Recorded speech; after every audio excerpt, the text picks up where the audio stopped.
The following is brought to you by the Social Suplex Podcast Network. How's it going, everybody? This is Mike Sempervive, a Wrestling Observer Live in the Adam and Mike Big Audio Nightmare, located over at WrestlingObserver.com. We want you to listen to our show, but we thank you very much for checking out Keeping It Strong Style here on the Social Suplex Radio Network.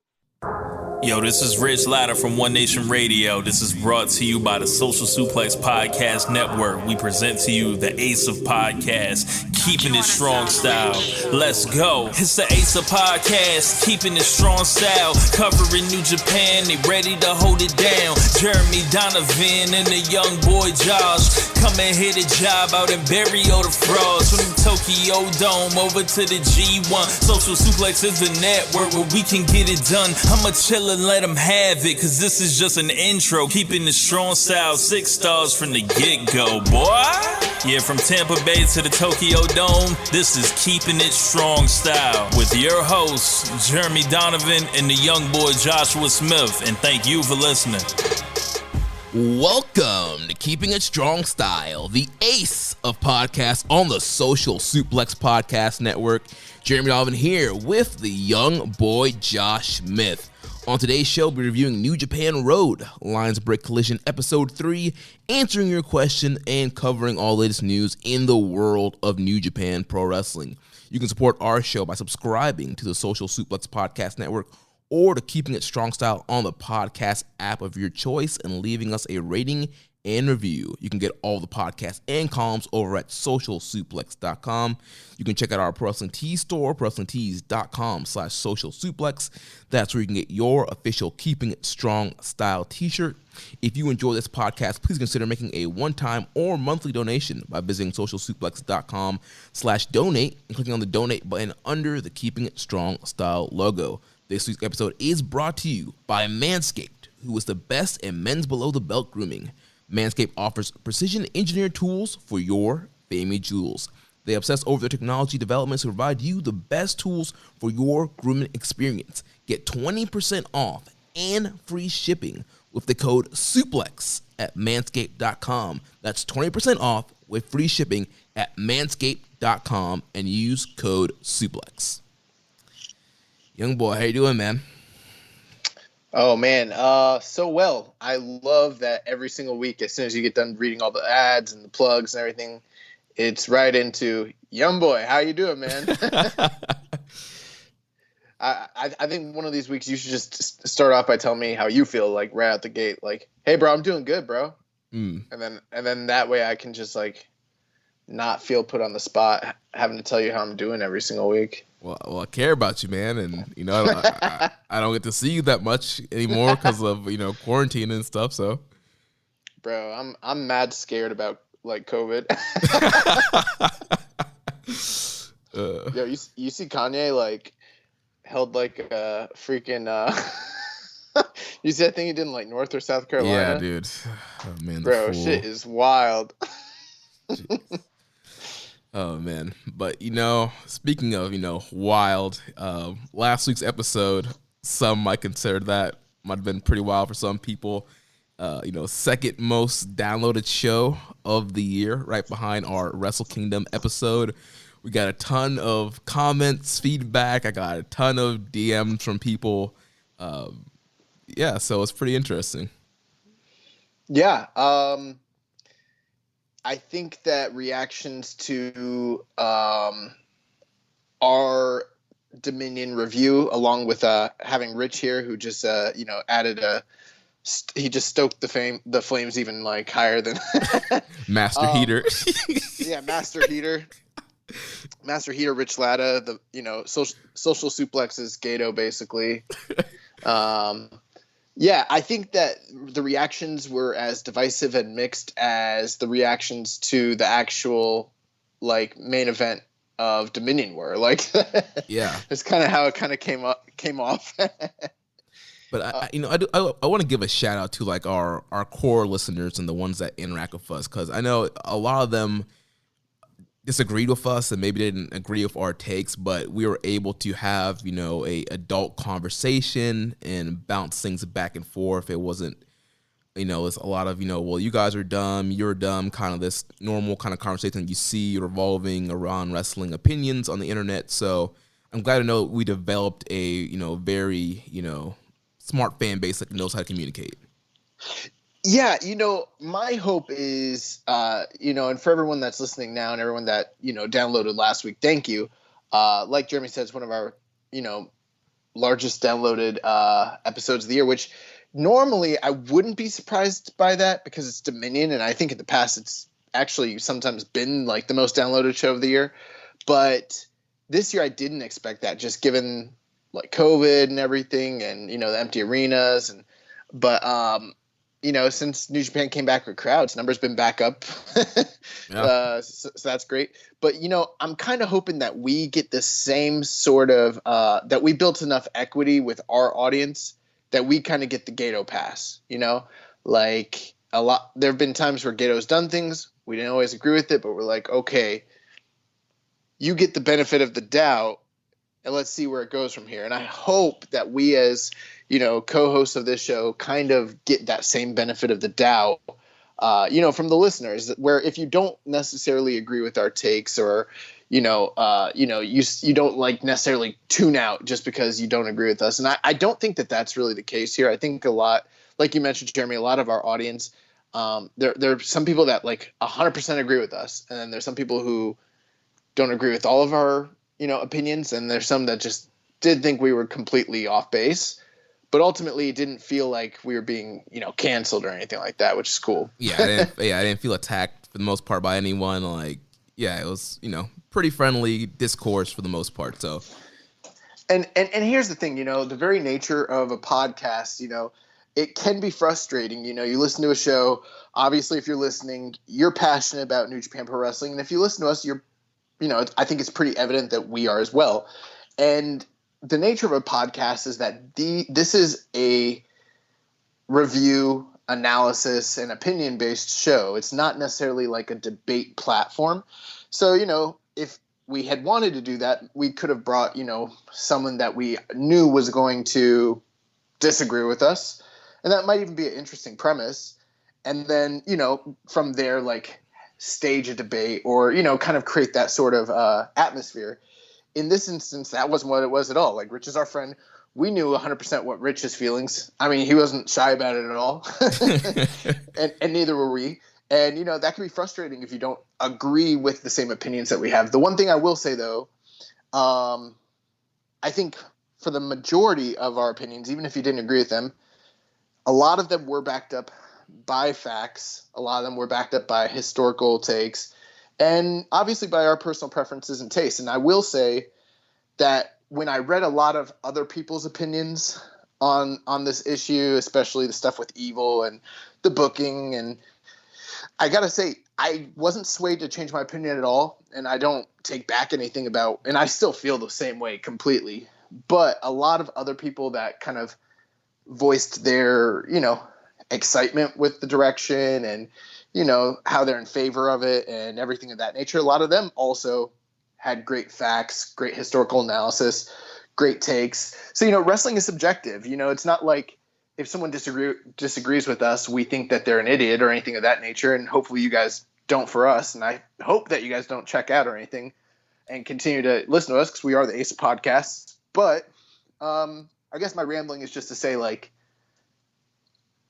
I don't know, just to kind of address the elephant in the room that, like, there were a lot of people that disagreed with us and a lot of people that did. And I think ultimately what really matters here is trying to see how this all plays out long term in the months and years down the road, because time is going to tell us who was right and who was wrong.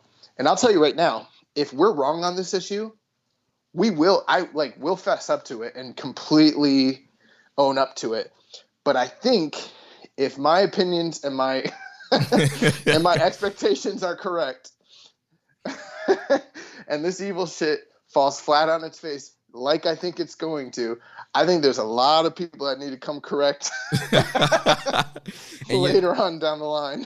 and that's why I haven't really been like getting into any like Twitter debates about it and seeing what other people are saying, stuff like that. I'm at the point, it's like I feel like the pro-evil camps have said all their points. The anti-evil camp has said all their points, and now it's all about action now. Like, evil has to live up to the push. The booking has to live up to the push. They have to back it up with what they do, and so.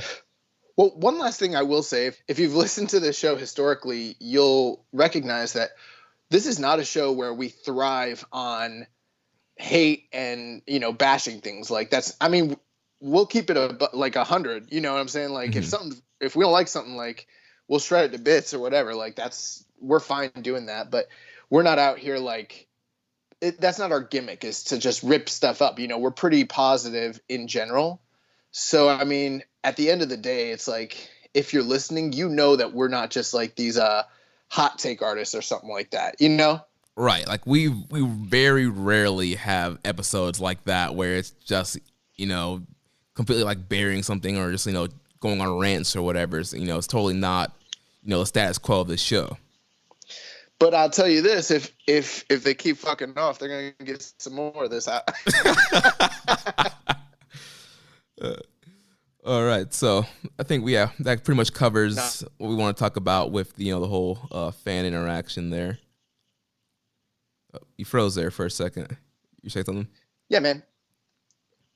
You froze. Oh, well, you froze on my end, but anyway. So yeah, that pretty much covers what we want to say with the fan interaction. Now let's talk about some New Japan. Oh, one last thing. We love to hear from you guys, whether we agree or disagree. We love the audience and we love the interactions. And thank you to everyone that kind of contributed to the dialogue this past week. And we hope to keep that going, because I think there's some exciting stuff down the road as we get, through Road and Sengoku Lord and Summer Struggle. So yeah, man. Yeah. So yeah, speaking of Road, we had New Japan Road this morning from Korakuen Hall. So we're going to go over that card, and here at Keeping It Strong Style, we watch New Japan Road using the NJPW EXT, the only browser extension for NJPWWorld.com, with great features like dark mode, improved translations and layouts, custom and shared playlists, synchronized viewing parties, and much, much, much more.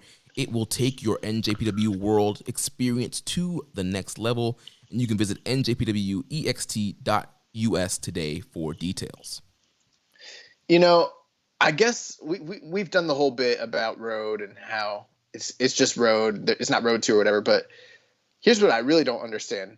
In the past, when they've done New Japan quote unquote Road, they literally did that because they were not on the road to anything. But like, Sengoku Lord's a week away. Why the fuck wasn't this Road to Sengoku Lord? Especially since we had 2 New Japan Road shows in February. Especially since they definitely gave us a preview VTR to start the show off about Sengoku Lord. Why the fuck wouldn't you just name it Road to Sengoku Lord? Like, it makes no sense. That's too predictable, Josh. Got to keep us on our toes. And we actually watched both Slammiversary and the horror show at Extreme Rules this weekend, and I was hoping, I was like, my God, if New Japan Road ends up being the show of the weekend, I will be ecstatic, because I wanted to talk shit about TNA and WWE fucking off, and how basically our version of like a house show was essentially better than both of their two of their biggest pay-per-views. But alas, it didn't quite live up to those expectations, unfortunately. I don't know. I think I'll take New Japan Road over Extreme Rules. Oh, well, yeah, absolutely. But I mean, I wanted it to be supreme. Oh, we want to blow it away. I wanted to be better than Slammiversary and Extreme Rules, and me be able to be like, yeah, Road was the show of the weekend. Oh, man. But yeah, let's get into Road. So we had opening contest here with Hiroshi Tenzan and Totoshi Kokijima defeating Otasuji and Yuya Uemura in 10 minutes 26 seconds. Yeah, so we come from Korakuen Hall. I mean, how did you kind of feel? This is the first time we've been in Korakuen Hall with a crowd. Obviously, again, spaced out, social distancing in place, no cheering. Masks mandated for everybody, so the same safety precautions as we've seen during Dominion and New Japan Cup finals. What was kind of your feel for this show? I mean, did you feel like it was well received? I mean, was this more comfortable? Did you prefer the empty arena stuff? I mean, what were your overall thoughts? I definitely like having fans in the building, even though, it's weird that they can't cheer right now. They can only clap. And, especially with Cork and how it's set up, with Dominion, with Osaka Joe Hall, even though it was 1/3 capacity, they were spread out to the point where it still looked like it was pretty full. Like, obviously, it wasn't a sellout or anything, but it still looked, man, there's a lot of people in there. And then you transition to Cork and Hall, obviously a smaller building and less people there, and they're spread out a little bit more. You can definitely tell, there's some social distancing, there's that empty space, and it kind of feels like, every once in a while you get those one Corkins where the attendance is like a low draw and people can kind of sit wherever they want to sit, and they're not WWE, they don't like make people sit together for the camera, and people just kind of sit where they want to sit. So that's what it kind of felt like. It's like, people are, there's a lot of empty seats because of the social distancing. And so it was a little bit weird, but it was good to have some people in there and, some kind of reactions to what was going on in the ring. Right. Yeah. I don't think that the optics or the aesthetics of it really bothered me too much, because I think most people watching kind of understand the situation. So, I mean, the fact that we even have fans in there is, kind of a blessing, I would say, as opposed to those empty arena shows we were running last month.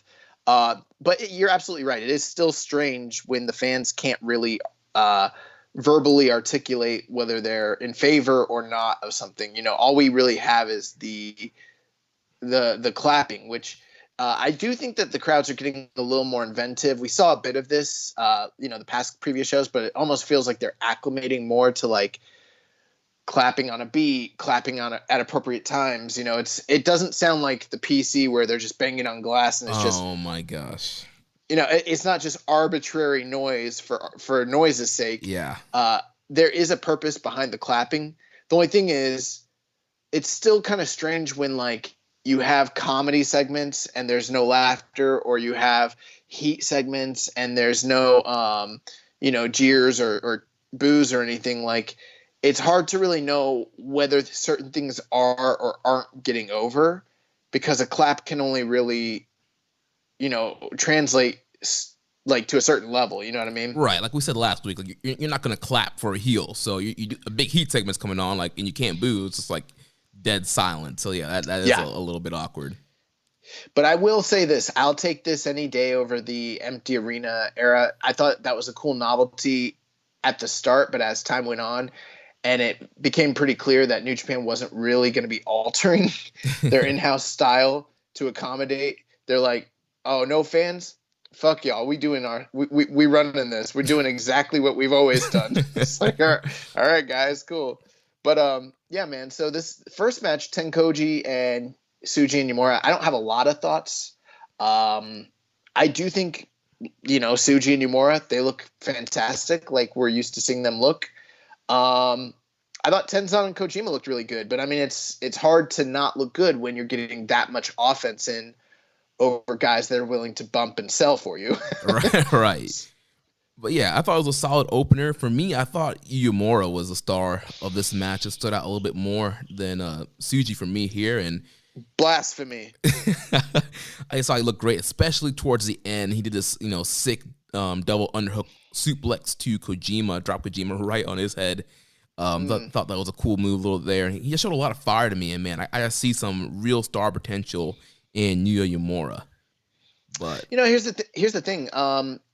We don't know when people are coming back, so they gotta put some focus on the prospective tag teams that are in line for title shots there down the line. And unless some of the foreigners start coming back soon, I think Tenkoji is probably the number 2 ranked tag team in Japan right now. Yeah. So they kind of got to be heated up a little bit, because I mean, I think there's only so long that you could do Dangerous Techers and Golden Aces before that kind of gets played out. Or even if you want to keep doing that, you need to have a buffer at some point. You don't want to go back to back to back. So part of me thinks there is a chance Tenkoji might even, get another shot at the title down the road here a little bit. But yeah, I thought this was good. And I also thought Tsuji and Yamura, I thought they both looked good. Neither one of them really stood out to me one over the other, but both guys have made such strides. We've talked about it many times. I think they just both look fantastic, and they look good losing. And, Yeah, it's a good little opener. I would have gone like 3 stars here. Yeah, Kojima hits the lariat on Yamura, gets the pinfall there. Tenkoji gets the win. Bro, he laid him out with that lariat. He did. And it was a kind where Yamura was the one that rebounded off the ropes, and he just stood there and just cracked him as he came back in. So yeah, good opener. So the next match of the night was a 8-man tag. We had Sho, Tomohiro Ishii, Toru Yano, and Yoshihashi of Chaos. Were you surprised to see Yoshihashi here? I thought he was injured. I guess he's recovered. Yeah, that was weird because I know I saw it on the lineup, and I thought, oh, maybe that was an error that they put him on the lineup. But yeah, I guess his knee injury wasn't as serious, say, as Yo's, who's going to be out for quite some time. This man's got John Cena levels of, recovery. They took on the team of Gabriel Kidd, Great Bash Heel, Togi Makabe, and Tomoaki Hama, and the coach Ryozuki Taguchi. And I got to tell you, Jeremy, there were some things I liked about this match, but overall, this was the weakest match of the night, and it's pretty rare that I actively dislike an 8-man tag involving these kinds of competitors. But I thought that this was a pretty weak match. Like it was very meandering in certain parts, and I don't know. I would have gone like as low as say 2 stars, maybe even lower than that. Yeah, I was not feeling this match at all. Definitely, I think the worst match on this card, and I think there was some good interactions between Ishii and Honma. I thought Ishii kind of went out of his way to make Honma look good. But besides that, Makabe wasn't bumping a lot, and outside the Ishii Honma, sequences, Honma wasn't really moving all that great. And then you have, Yano's just kind of goofing off. And so, yeah, it was, not all that there. And yeah, Ishii and Hanma definitely had some pretty great exchanges. That kind of, was like a shadow of their previous matches, which are fantastic, by the way, if you've never seen them. And then, there's some good work here. I think the biggest problem I had with this match was, and it's something that someone pointed out to me recently. It's like in New Japan, when you have a multi-man match, especially like anywhere from a 6 to 10-man tag, there tends to be this moment where the match just kind of devolves into like a tornado tag situation, and then the referee doesn't really try at any point to corral the guys and get them to like, there's a reason that there's only supposed to be a 5 count. Right. And he doesn't implement the 5 count. And in the past, I haven't really paid attention to this too much for some reason. I don't know why. But now I'm paying attention to it, and I'm like, yo, they were in there for like 3 minutes. It's like how long are you gonna let all these dudes be in the ring together?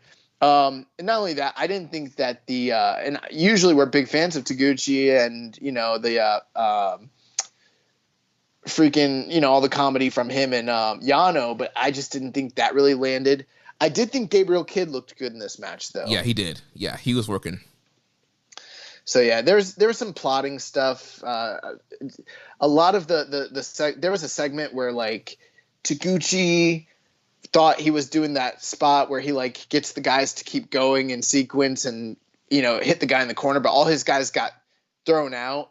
Yeah, it was the Chaos team that was doing it, and so he just kept like giving the signal. But it was all like kind of over the place, and like he just kept doing it, and then they turned around. It just didn't land. Like it started off funny, but it just went really, really long. I was like, okay, like, are you gonna like turn around at some point?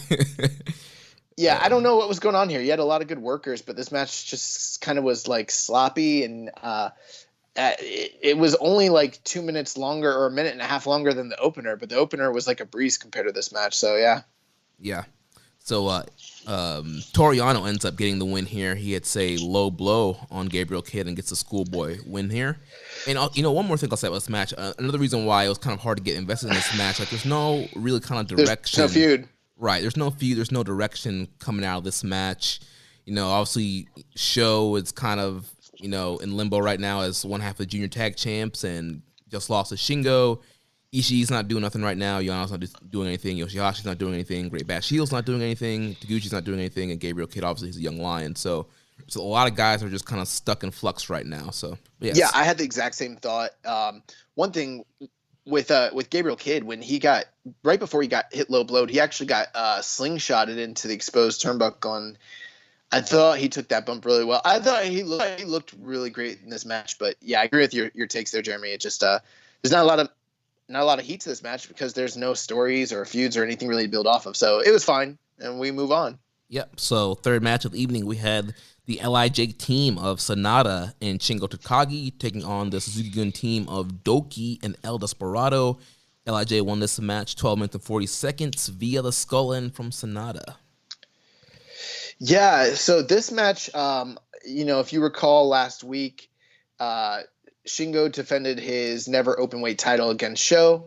At the end of that match, as he was celebrating, walking down the aisle, he was cold clocked by El Desperado. Oh man, that's gonna be our segue to our Manscaped?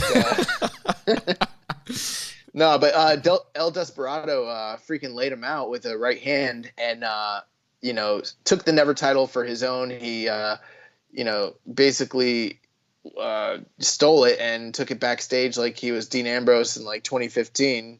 Run around the city with the title. But so we're getting ready to build to a Shingo and Desperado match coming up at Sengoku Lord. And that's kind of the story of this match. And one thing I liked here is you have a Suzuki-gun team who entered first, and then Sonata and Shingo jumped the Suzuki-gun team before the bell, which was kind of like a nice little twist on things. Yeah, well, Shingo was pissed. Like, he wanted his belt back, and he was not, playing around with Desperado and Doki here. So yeah, it is not a game. So yeah, it was good to see these guys show some fire here. And one thing I did like about this match is the kind of setup for the Sengoku Lord match with Desperado attacking Shingo's knee. He worked over Shingo's knee, hit it with a chair, tied it up on the guardrail, and worked the knee the whole match. And we kind of saw a similar story to this. I believe it was Shingo and Kanemaru, right? From during the Super Juniors, right, where Kanemaru attacked Shingo the day before. And, Shingo was on a disadvantage, pretty much on one leg and going into the Kanemaru match. So kind of a similar story here with Kanemaru's partner, Desperado. And so that's going to give Desperado a little bit of an edge going into Sengoku Lord. Yeah, that's the first thing I thought when I saw this was, for those of us who've been watching for a while, that is something you might pick up on is, Kanemaru is someone who, at this point in the kayfabe of the company, shouldn't necessarily be too dangerous to a guy like Shingo. But last year at the Super Juniors, he was one of the guys that came closest to actually defeating him because of this exact same strategy. So you got to wonder, if his partner, Desperado, who's much more accomplished in singles when it comes, or at least over the past couple of years anyways, if he's going to be more able-bodied, given the fact that he's a bigger competitor and also, has a better winning streak and kind of employs the same strategy. So, yeah, you're absolutely right. I noticed that he was going after the leg, and that is going to kind of set up a handicap for the match. One has to wonder, by the time they actually do face off next week, how recovered that leg of Shingo actually is going to be. Right. Yeah. And so that match is going to be, it's July 25th. So, yeah, it's just a few days away. So, it'll be interesting to see, will the leg be fully recovered? And I'm sure Desperado will have a bullseye and continue to attack the leg in that match and weaken it, even if it's, kind of close to 100% going in. Yeah, I was watching this match and my girlfriend walked in and she's like, Doki, he sucks, right? And I was like, I mean, I kind of like him. She's like, I thought you... He's growing on me. She's like, I thought he's growing on you. Yeah. She's like, I thought you didn't like him. You're always saying that he's a loser. I was like, oh, he absolutely is a loser. That's kind of what I like about him. Like, he's grimy. She's like, I don't get it. Yeah. But one thing when I was watching this match, I was like, if you think about it, I was like, Suzuki-gun better do something. They got two juniors up against two heavyweights. I mean, did they have a chance to win this match at all? I mean, my God. Not really. Two juniors plus one of them's Doki. Like, I don't know, man. Essentially, it was a handicap match. Yeah, but Sonata hit the skull end, and that kind of was that, or so we thought, because at the end of the match, Shingo reclaimed his Never title. He's kind of posing with it a little bit. It looked like he was gonna, walk out with his crown.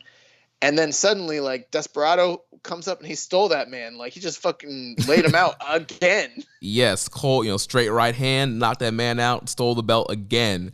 Sonata had like already left and left his partner there to get knocked out. And Desperado got the belt back. And I gotta say, I love Desperado's mask here. He had like the black and gold pattern. He was looking raw. His mask was so fucking raw. Yeah, I knew there was something about this match that we were not mentioning. His mask, that's probably my favorite Desperado mask that he's had yet. And he's had some really cool ones. But yeah, I loved it. I thought it was really cool.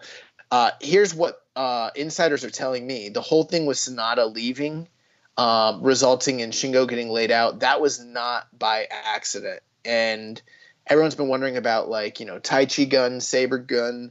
I'm hearing it's going to be Sonata gun. He's the next man who's going to leave LIJ, but he's joining up with Suzuki. He's ousting him, and he's going to be taking over the Goon faction. Interesting. Yeah. Yeah, we'll have to keep our eyes on that. No, I'm just playing that. That's just not happening. You thought it was like. I thought you were being serious. I thought the source on the streets were telling you that. Nah, bro. God, you should know my humor by now. I don't know that one came off. That was super dry. I was like, I don't know if he's working me or not. I don't know, man. I'm tired this week. I don't have the same energy for Road as I did for this Evil Hate. Got to keep the same energy. It's just not hitting the same way. I don't know. So we had a question here from the Discord from Highest Fly Flow. He says, what would you guys change first, Sonata's Skull End or Yoshihashi's Butterfly Lock? The Butterfly Lock. Yeah. Skull End, when it's applied, and in this match, I thought it was fine. He locked it on really quickly, cranked it, Doki tapped out really quick, didn't look bad at all. The Butterfly Lock always looks bad. It never looks good. I would change that ASAP. I think they should have Sonata do a backstage promo, sort of like those Walter vignettes that he did in NXT UK, or like the Thatch ones where, like, he needs to do a tutorial, like he's Judo Jean LaBelle or something, and show us exactly what the goal of the Skull End is. Is it a choke? Is it a neck crank? Are you just squeezing on the dude's head until he, like, is it just like, what the fuck is this move? Because maybe if we understand the kayfabe of it a little bit more, I can buy it. But at this point, I think the Skull End is supposed to just be a neck crank. I don't think it's even an actual sleeper like the Dragon Sleeper. But when he locks it on at first, the commentators are always like, Dragon Sleeper! I know, and that's why we need a Sonata as Sonata can backstage segment. This man needs to do a tutorial and tell us what the fuck this move is, because I don't really know. It doesn't make sense. Yeah. So take us to the next match. So match number 4 on the docket, we had the Chaos team of Hiroki Goto and Kazuchika Okada taking on the team of Bullet Club, team of Gato and Yujiro Takahashi. And you might have misspoke, Jeremy, because you said that the second match of the night, the 8-man tag, was the worst match. But I got a feeling you dislike this match even more. Yeah, dude, honestly, I forgot about this match. That's why I was focusing on the second match being the worst. But yeah, dude, I just could not, like, buy into this match. Freaking the star of the company, Kazuchika Okada, and one of the, regularly pushed guys in the past few years, Hiroki Goto, are in there having to sell for the booker, Gato, and Yujiro Takahashi, who's like bottom of the card, like doesn't get much lower than him, and he hasn't really been pushed at all in the last couple of years, and so it's like these guys are out here, having to cheat until they can sell. I'm just like, oh my gosh, like, get this over with. Freaking Goto's bumping around for Gato, like, come on, man. So here was the highlight of the match for me. I'm watching it, and my girlfriend's like, that's the booker, right? And I was like, yeah. And she's like, are you surprised that I know things about New Japan? And I was like, not really. And then the match ends, and she was like, the booker made himself win. And I was like, what? She's like, the booker, Goto, he made himself win.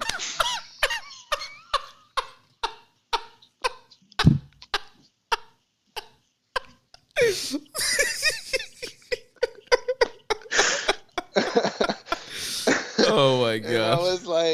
I was like, nah, the booker is Gato, not Goto. And she's like, which one's Gato? And I was like, the dude who just got beat. You just saw him get beat. And she's like, I don't know who that is. I was like, he's Jay White's manager. You've seen him like a million times. He uses the brass knuckles. Like, he's Gato. Like, you've seen him.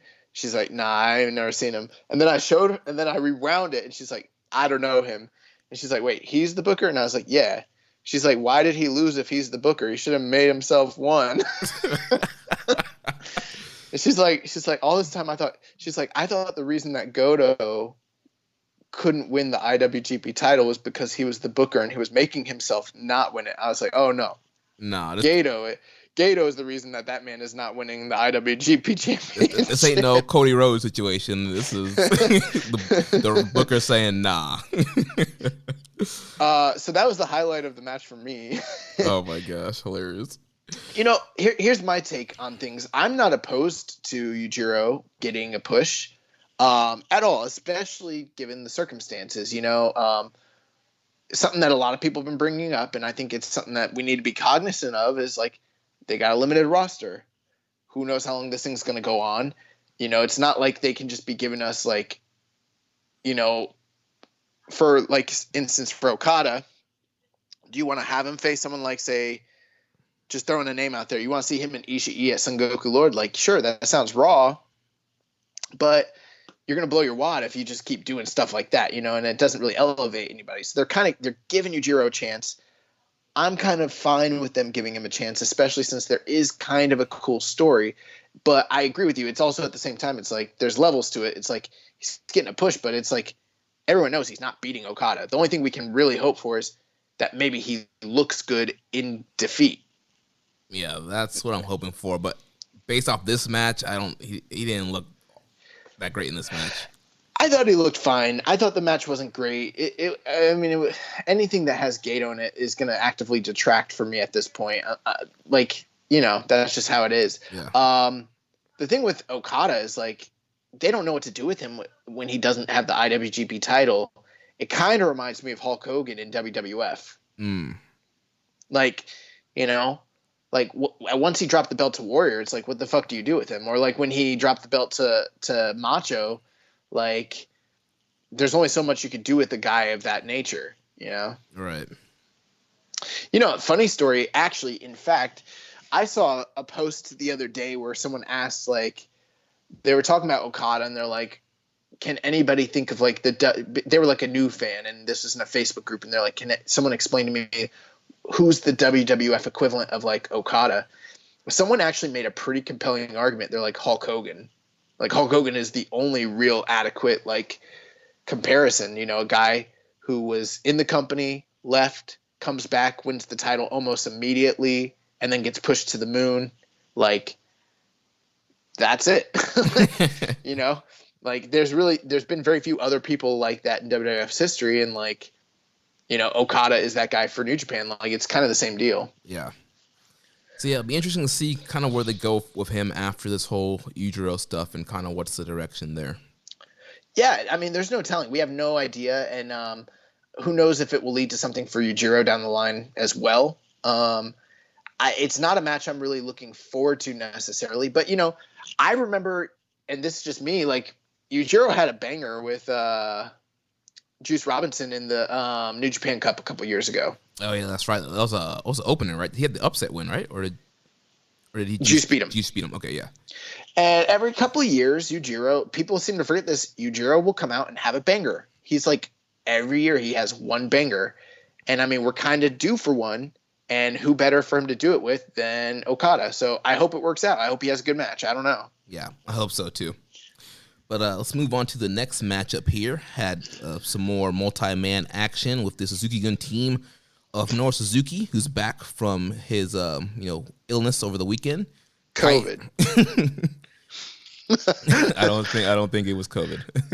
Taichi. Well, they're not testing, so we wouldn't know. Well, I thought Harold May said they were.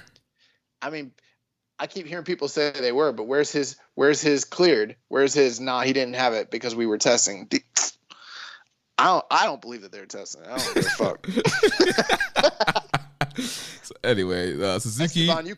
Esteban, you can at me. No, I'm just playing. I'm sure they wouldn't lie. I'm sure they're testing. Suzuki, Taichi, and Kanemaru and Zack Sabre Jr. defeat the Golden Aces, Tanahashi, Kota Ibushi, Master Wato, and Yuji Nagata. They were accompanied by Hiroyoshi Tenzan. I really like this match. You know, I don't know what it was. I'm seeing a lot of reviews. People tended to like this match.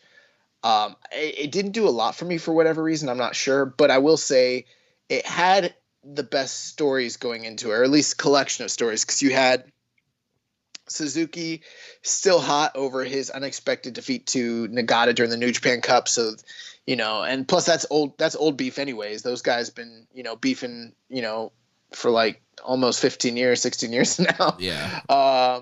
And then you have the Golden Aces and Dangerous Tekkers kind of continuing their feud. Obviously, Kanemaru and Master Wato are going to be facing off against one another. And so, I mean, a lot of good stories there.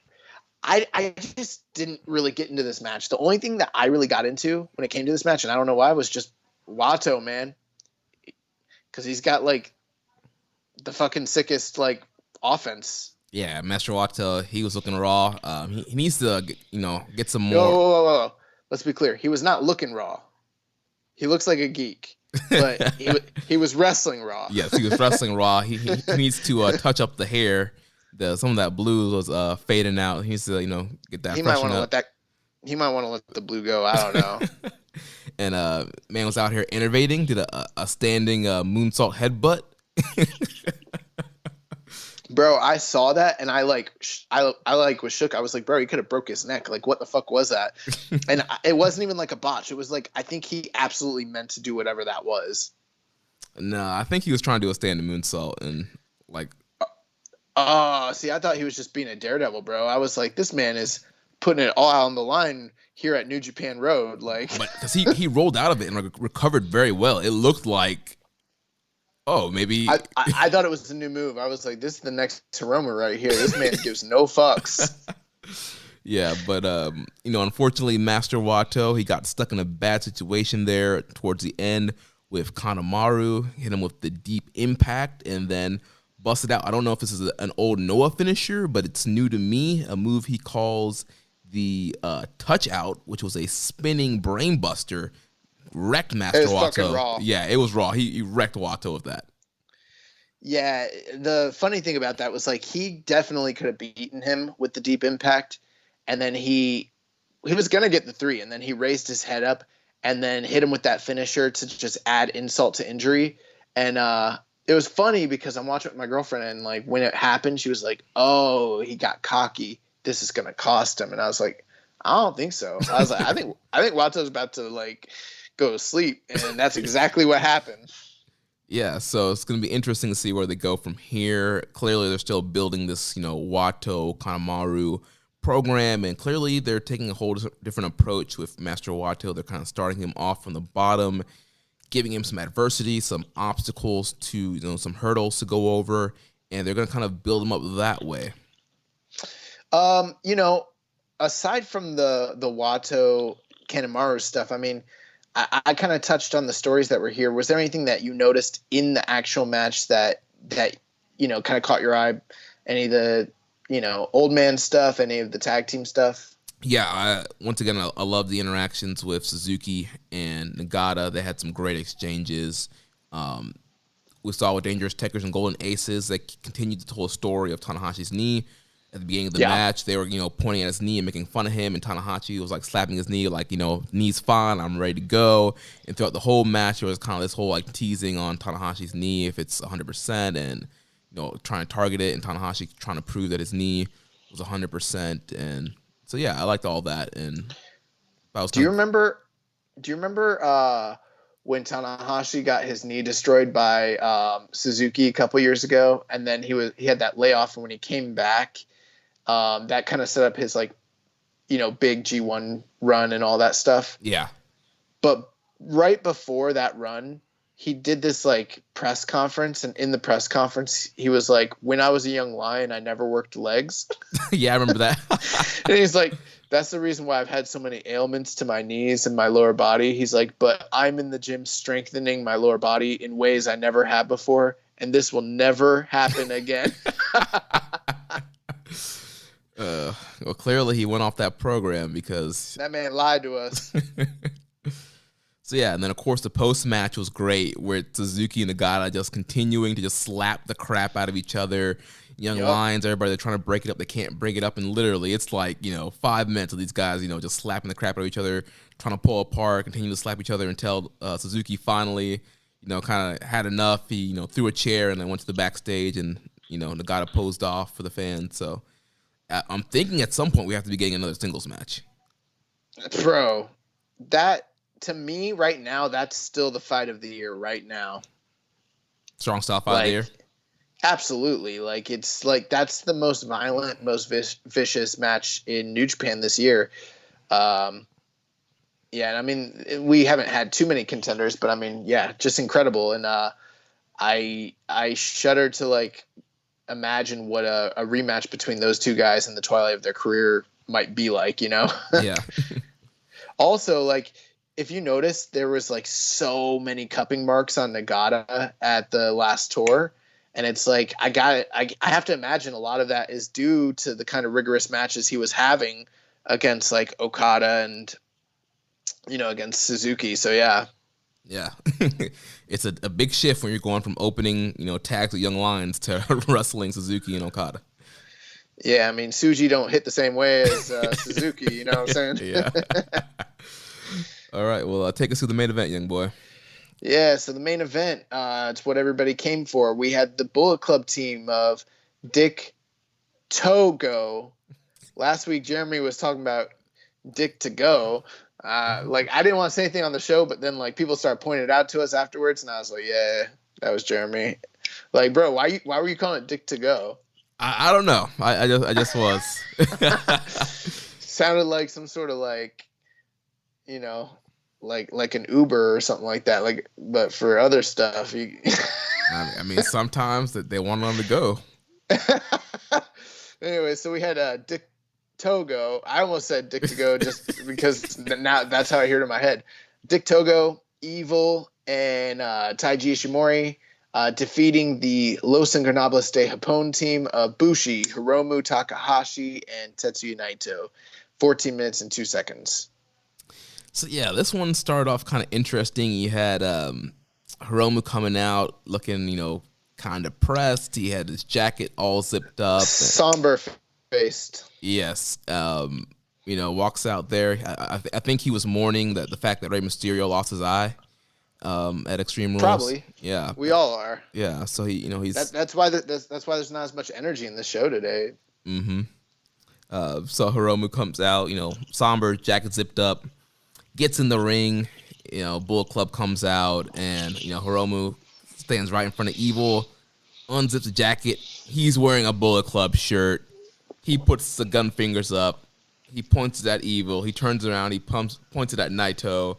And Naito's like, what? You joining Bullet Club? And, of course, it was a ruse. They turn around. They attack Bullet Club.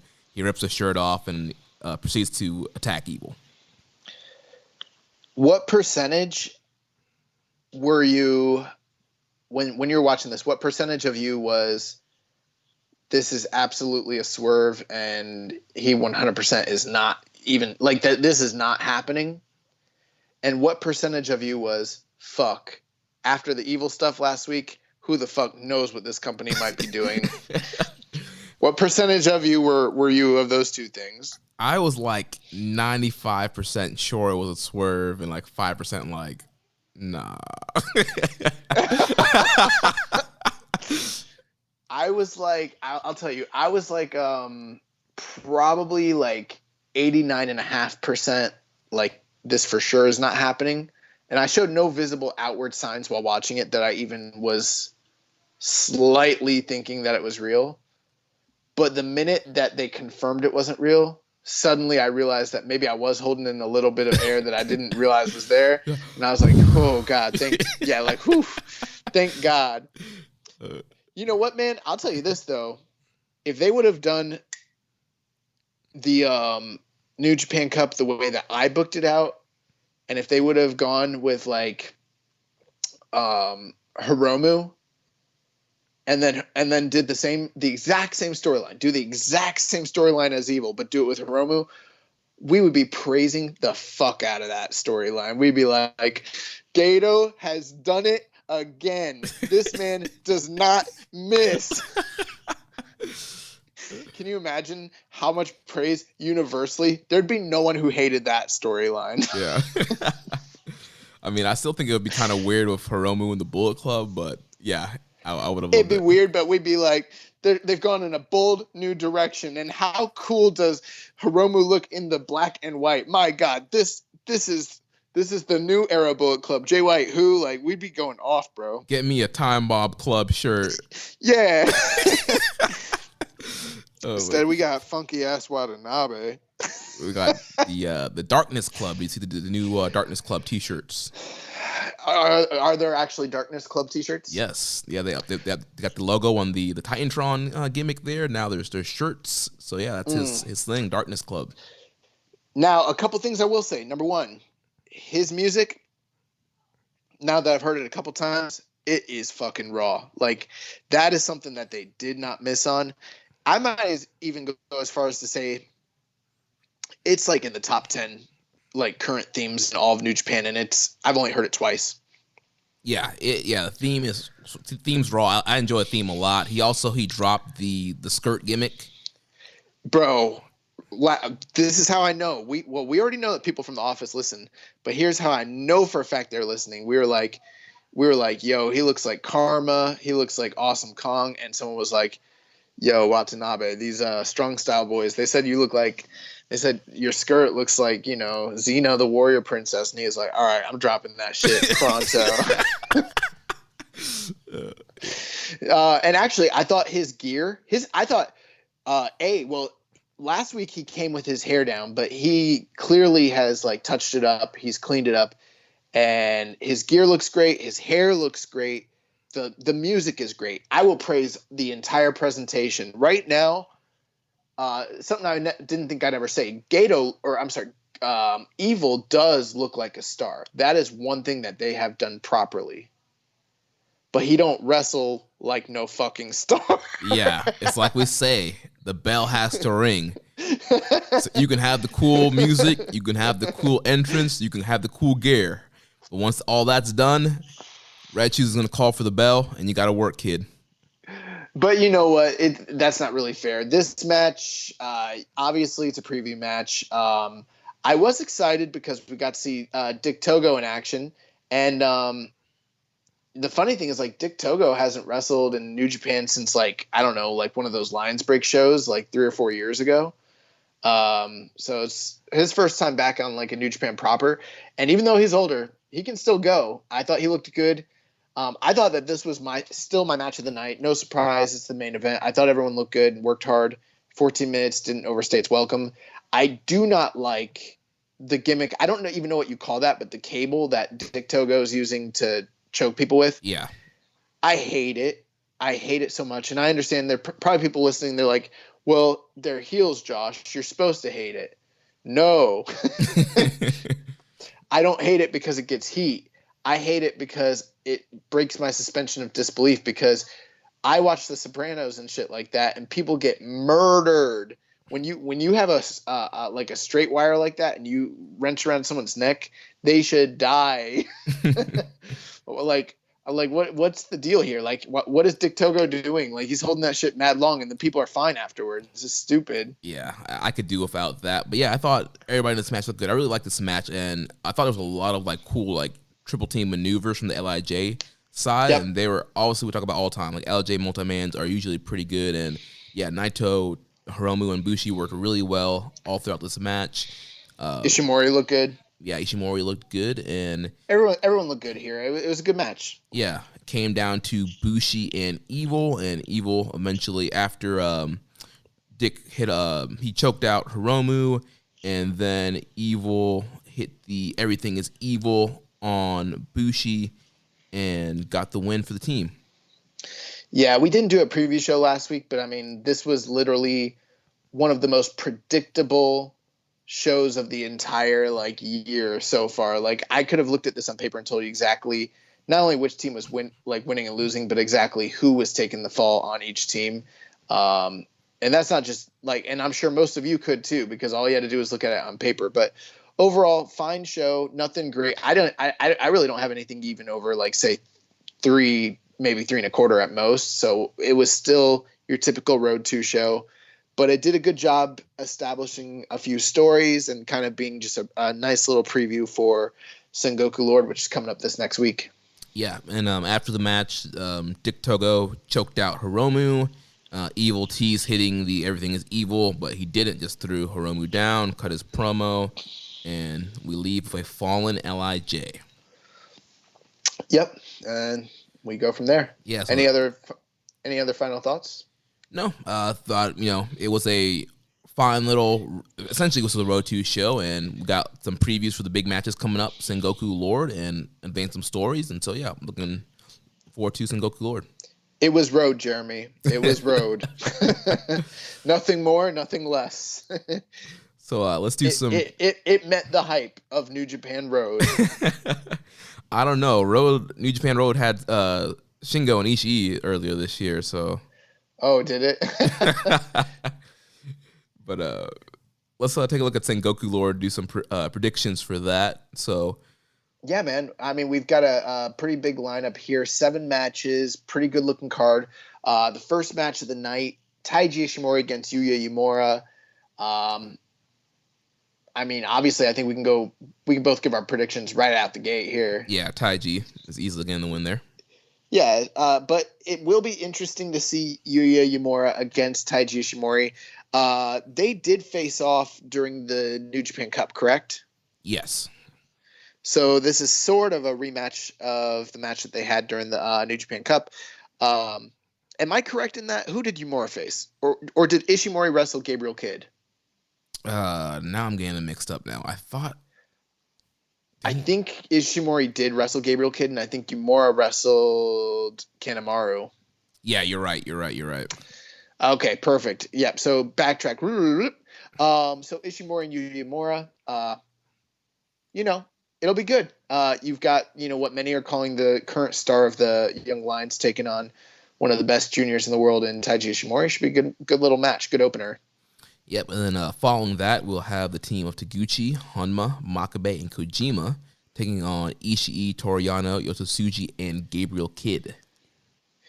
I mean, the one outlier there that kind of stands out, obviously, is the fact that Gabriel Kidd and Yototsuji are on the the one side with Yano and Ishii. So I'm assuming that the Chaos / Young Lion team will be doing the favor here. Yeah, either probably Gabriel Kidd once again being pinned by somebody on that team. I'll say let's just say Kojima will pin Gabriel Kidd. How did I know you were going to go with Kojima? Out of all 4 of those guys, I mean, come on, baby, the strongest arm. It doesn't matter. I mean, it could be Makabe, it could be Kojima. It doesn't really matter. But yeah, ultimately, one of those Young Lions they're doing the job. So yeah, then what do we got after that? So the next match, we have the team of Sho Yoshihashi and Hiroki Goto taking on the former double IWGP champion Tetsuya Naito, third from the bottom, teaming with Sanada and Bushi in a 6-man tag. Yeah, this should be a fun little matchup here. Before we talk about this match, we have to talk about this. What the fuck is Naito doing third from the bottom on the pay-per-view after he just lost his double championship? Man fell hard. Has that man even been cutting promos? I mean, they got him acting like Kofi Kingston out here. Like, man lost his title, and he's not talking about wanting a rematch. He's not talking about, getting revenge. Like, he's out here comfortable doing tag team matches. Like, what the fuck? Well, to be fair, I have not watched any of the post-match promos from this show, so I don't know what if he's cutting any promos or kind of what his thoughts are going into this show. But clearly Hiromu challenged. Me either, Jeremy. But that doesn't fit my narrative. Okay, my narrative is that New Japan is treating him like a bum. So that's what I'm going to tell the listeners. Yeah, actually, unfortunately, because it is taking longer to like get translations. By the time like those backstage comments come out, I don't go back and watch them now. Yeah. Because there's like new shows already up, you know? Yeah. Yeah, man. But If you look at the old days, like I'm not watching translations, I'm just watching Japanese commentary. yeah, bro, it does. It feels like the old days. I mean, do you actually have any legit thoughts though about, I mean, do you think like this is not such a big deal because they probably have big plans for Naito following this, Summer Struggle and everything like that? Or do you think that this is kind of, especially for like the LIJ fans, like a slap in the face, because Naito's third from the bottom? I think it's just kind of one of those things with this card. You have a double title match, you have a never title match, and you have a single match with Okada. Like, of course, all three of those things are going to stack up there. So he was going to be in a multi-man anyway. I guess you could have swapped it with the following match we're going to talk about, but I think for this card, it was fine. It'll be interesting to see where his placement is going forward and seeing if he kind of stays here until maybe G1 or what the deal is. Yeah, I think once we come out of this card, it's going to tell us a lot about the direction of the company going into Summer Struggle. One reason I think that they might not have a quote-unquote new feud or even, say, a mini feud for Naito is because if my estimations are correct, he probably will be trying to regain his titles coming up in the next month. So that's probably why they have him a little bit on ice here, if that makes sense. Yeah. But if we go into Summer Struggle and then something happens where Evil's like fighting Okada or Sonata or something like that, then that's going to tell you a lot about what the future of Tetsuya Naito is. Yeah. But yeah. I think he'll pick the win up in this matchup. I see a Destino for Sho. Yeah, that makes the most sense. I mean, someone, or I mean, even Yoshihashi, I don't know. Yeah, he could pin him, or Sonata could pin Yoshihashi. I mean, heck, he can pin Goto. I was gonna say, yeah, fucking Goto could take that pinfall. It doesn't matter. But I imagine that the LIJ team will win, but you never know. Bushi's there. He could. I mean, that's what he does. Yeah. But I'll ride with you. I think LIJ is picking up the win there. So let's go to the fourth match of the night. We have the team of Kota Ibushi, Hiroshi Tanahashi, Master Wato, and Hiroyoshi Tenzan, who was the second during the previous match at New Japan Road. This time he's actually getting in the ring with them to take on the Suzuki-gun team of Zack Sabre Jr., Taichi, Minoru Suzuki, Yoshinobu Kanemaru, and Doki. Yeah, so a big... and I apologize. I forgot Yuji Nagata. How can you forget Blue Justice, man? Yeah, I messed up. My bad. But, yeah, got a 10-man tag here. Obviously, we're continuing the tag title program with Golden Aces, Dangerous Techers. We're continuing the Suzuki-Nagata rivalry. We're continuing the Kanemaru and Master Wato rivalry. And we've been seeing the story of Tenzan kind of getting Master Wato's back. So we're getting that story as well. So should be a fun matchup here. Also, we got Doki in the match. So I'm expecting Doki to eat the fall here. Maybe Master Wato get some comeuppance and get a little bit of revenge and get a win here. Yeah, and you notice that there are, like you mentioned, a lot of different feuds and big matches that are being built all throughout this card, especially in this match in particular. We're getting ready to go into what they're calling the Summer Struggle Tour, and during that time period, they've got a lot of dates. I've got to imagine that what they're probably going to do is something that they've done similar during this time period in the past, where a lot of these matches are going to end up being headliners on different nights. So you'll probably get the tag team titles one night. You'll probably get Nagata and Suzuki one night. You'll probably get, Taichi and Kanemaru either, second from the top or headlining one of those Korakuen shows, during this time frame. So this is sort of a big setup match for the remainder of that tour. And you kind of look at the card top to bottom, and it's like there's 7 matches, and the first 4 that we've gone over are all multi-man matches, but that's what you kind of expect. We didn't expect that from, say, like a Dominion, but when you talk about like a Sengoku Lord, which is like a C-level pay-per-view, it's actually a pretty good pretty good card on paper given the circumstances. So, and this match looks really good. I don't know who I expect to win, but I think you bring up a good point. I wouldn't be surprised to see Watto pick up the win here. Yeah, we could get that spiral tap, man. We need to see it again. Yeah, and it is interesting. They had Tenzan as a second during the previous match, and I was kind of wondering why. I know he helped Watto, but I'm just kind of wondering what the relationship is going to kind of wind up being between the two of them, because they're sort of kind of like laying the groundwork for some sort of story. I mean, I don't know. Part of me is almost wondering, like, is this just like, what's the deal here? What do you think it is? Yeah, I don't know. Like, I was trying to remember if it was one of those things where like Tenzan was maybe his like senpai in the dojo, and they have got a relationship from when he was a young lion, maybe. But I couldn't really remember, and so yeah, I'm not quite sure what the deal is. Or maybe Tenzan just sees a lot of promise in him and wants to take him under his wing. I don't know. Yeah, you mentioned that last week, and I wasn't too sure. Part of me is like, I know earlier in the show I mentioned that they might be heating up Tenkozy to be prospective title challengers down the road, but I'm like, part of me is like, is he like being a second because like maybe he's going to transition to being like a manager? I don't know. It's kind of weird. I'm not sure what the situation is there, but this is kind of a toss-up match. Ultimately, it doesn't really matter who wins one way or the other, but I think Watto would benefit the most from a win here. And when you got Doki lurking on the outside, that's a very obvious person that he could beat. So yeah. So moving on, we have a special singles match with the Rainmaker Kazuchika Okada taking on the Tokyo Pimp Yujiro Takahashi. Yeah, man. It's very strange. I can't remember the last time I've seen Okada in this many singles matches and been, thoroughly unimpressed with his performances. And I kind of thought that that'd be rectified once we got him in front of a crowd. But we kind of saw how that played out last week. So it's kind of interesting to see how things go between him and Yujiro. Obviously, there's a big story of the multiple times Yujiro has interfered in big matches involving Okada, cost him the title years ago against AJ Styles, cost him the finals of the New Japan Cup this year. And, just the fact that he was a, betrayer to Chaos back in the day. And so this is kind of Yujiro's chance to step up and prove himself against the best in the company. I mean, what are your thoughts on this match? Yeah, I'm hoping that, like you mentioned, Yujiro is going to put out his one banger for the year, and this ends up being a good match.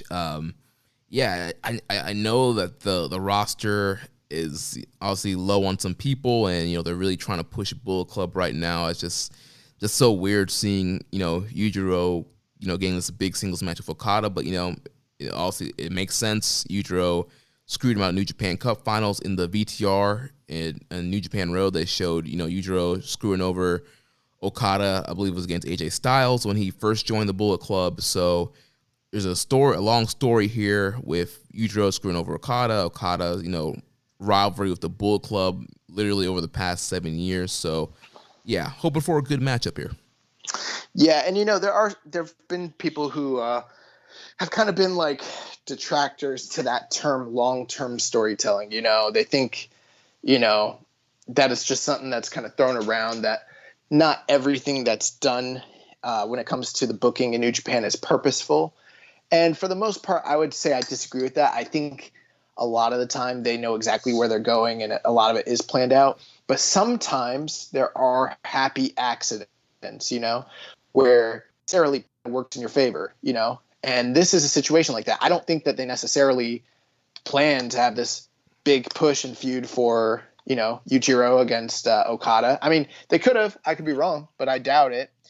But because they do such a good job with the booking, they've always kind of had this in their back pocket. At some point, Yujiro and Okada are going to fight somewhere, whether it's a New Japan Cup, whether it was a G1, whether it's just a random Sengoku Lord. And they always have the background and the story that they can point to.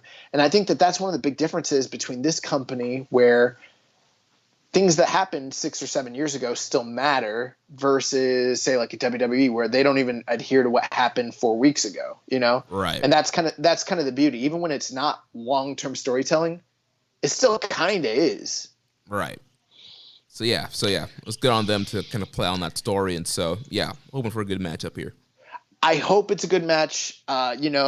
We've been down on Okada just given the circumstances, the environment, but there's no denying he's still the best wrestler of a generation. And if anybody can, produce well, and see, I remember when Yujiro was a great technical wrestler, and I really loved him when he was in No Limit with Naito back in the day. So hopefully we kind of get a good performance here. And the other thing I'm hoping for is like maybe we get, I don't know, maybe like a Peter appearance. I don't know, maybe. Yeah, that would be great. So do you think there's any chance at all that Yujiro beats Okada? Yes, I do, because I don't think it's likely necessarily, and I don't know that, even though this is a quote-unquote redemption, I think anytime Okada doesn't have the title, it's a redemption story, but it's not quite the same redemption story they were telling the other year when he was broken Okada. So could he lose? Yeah, I think that this is the prime time for him to take a big loss against a guy like him, but I don't think they're going to do that, and I don't think the fans would really be accepting of it, honestly. But then again, they can't boo anyway, so basically the argument I keep hearing is, why not go ahead and do some bullshit in this kind of environment, because the fans can't revolt against it anyways. So you might as well try it out. So who knows? Maybe they should have Yujiro Takahashi beat Kazuchika Okada. That sounds like a good idea. I don't know. I mean, I think there's a chance. I'd say like 5%. Yeah, I don't know. I think I'm a little bit higher. I'm like 20%. I'm sure we'll see some like Bull Club shenanigans and a lot of run-ins. But ultimately, I think Okada's going to win. I think it just depends on what you're trying to do after that. Right. I mean, I think that Okada is the kind of wrestler who can handle a loss and be okay. We've seen him do it in the past. And it for sure would elevate Yujiro. But do you really want to elevate Yujiro? That's my question. How high are we trying to elevate him? He already got the match. That's pretty cool, Yeah. He's getting the spotlight. I don't know if I give him that win unless I've got some sort of cool plans down the road. But, I'm not Gato. I mean, I don't know.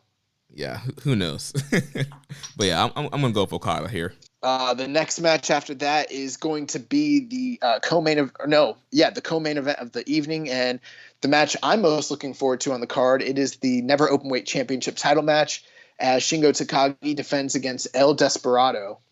Yeah, this is a match I'm most looking forward to as well. We talked about it before, how excited we are that Never Openweight title is actually being an openweight title, and we have a heavyweight in Shingo who's defending against junior heavyweights. El Desperado is a great worker and has some great matches, and I think it's going to be a good spotlight for him wrestling a guy like Shingo. We saw what Ishii did with Desperado and kind of wrestling that strong style matchup there, so it should be interesting to see what Shingo can do with Desperado and kind of what the direction is there.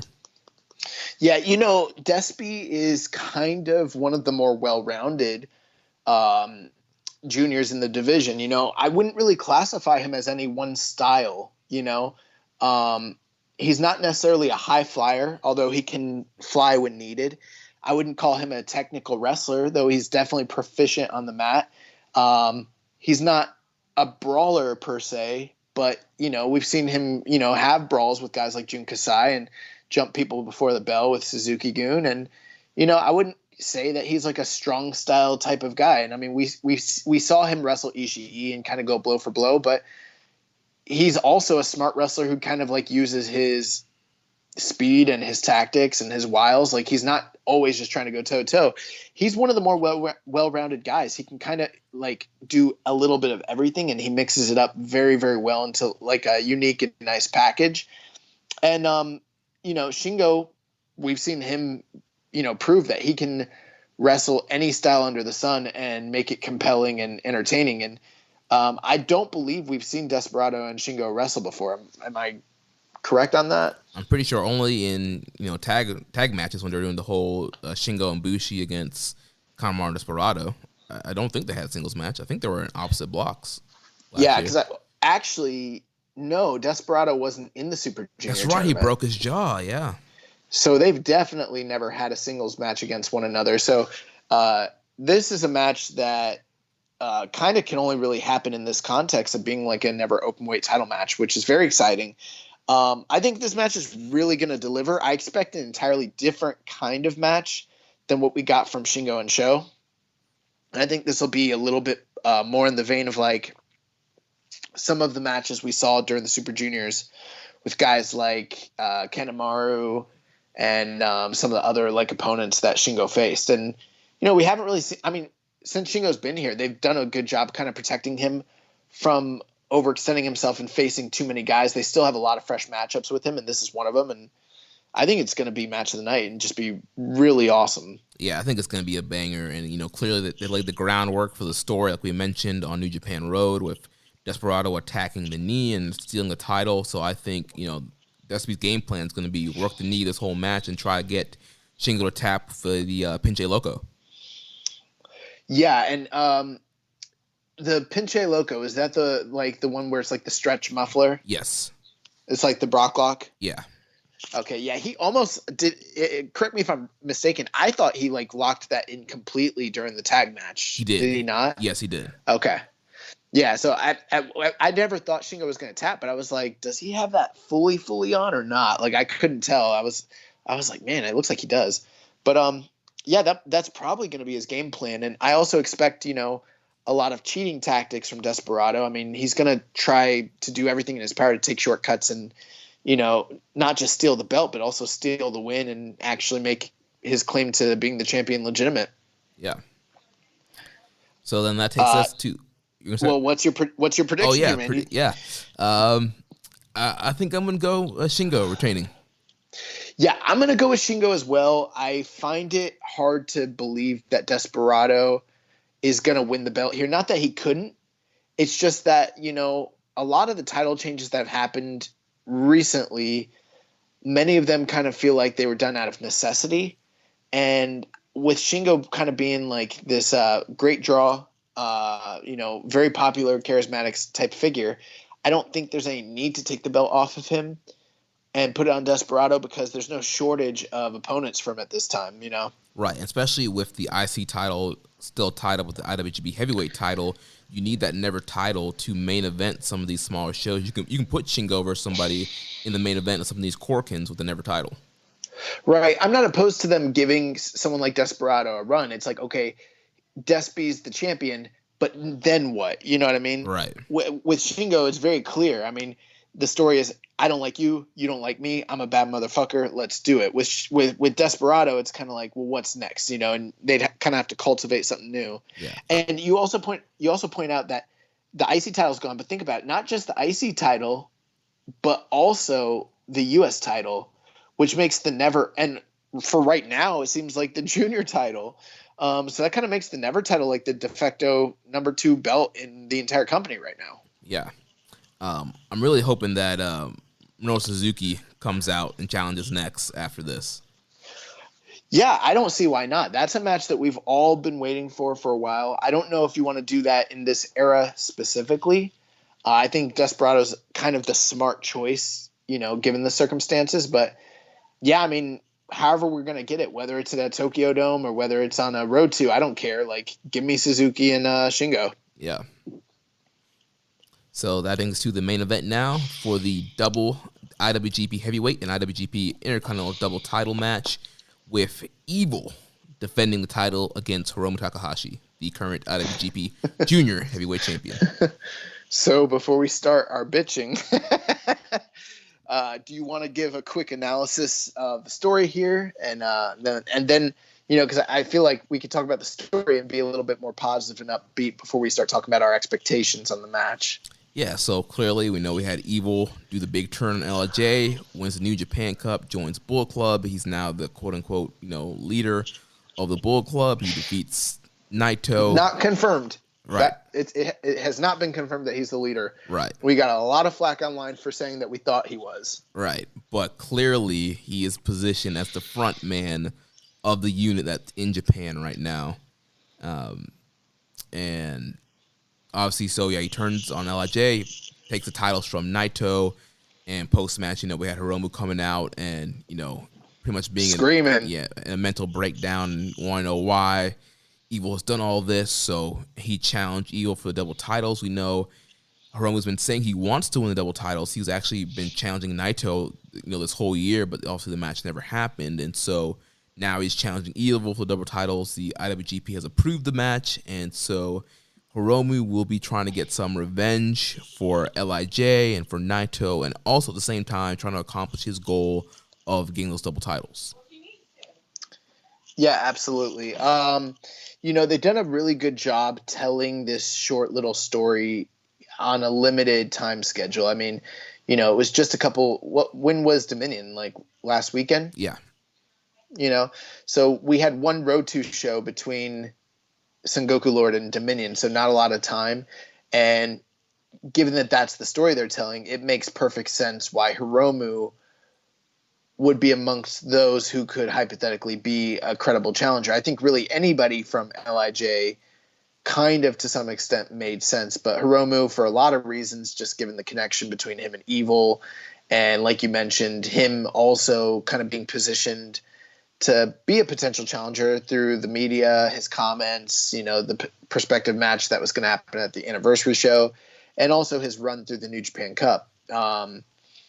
And even though I wasn't a big fan of the antics at the post show during Dominion last week, where he was kind of like screaming and just like I don't know. I thought that was kind of goofy, even by New Japan standards. The whole thing with him screaming in the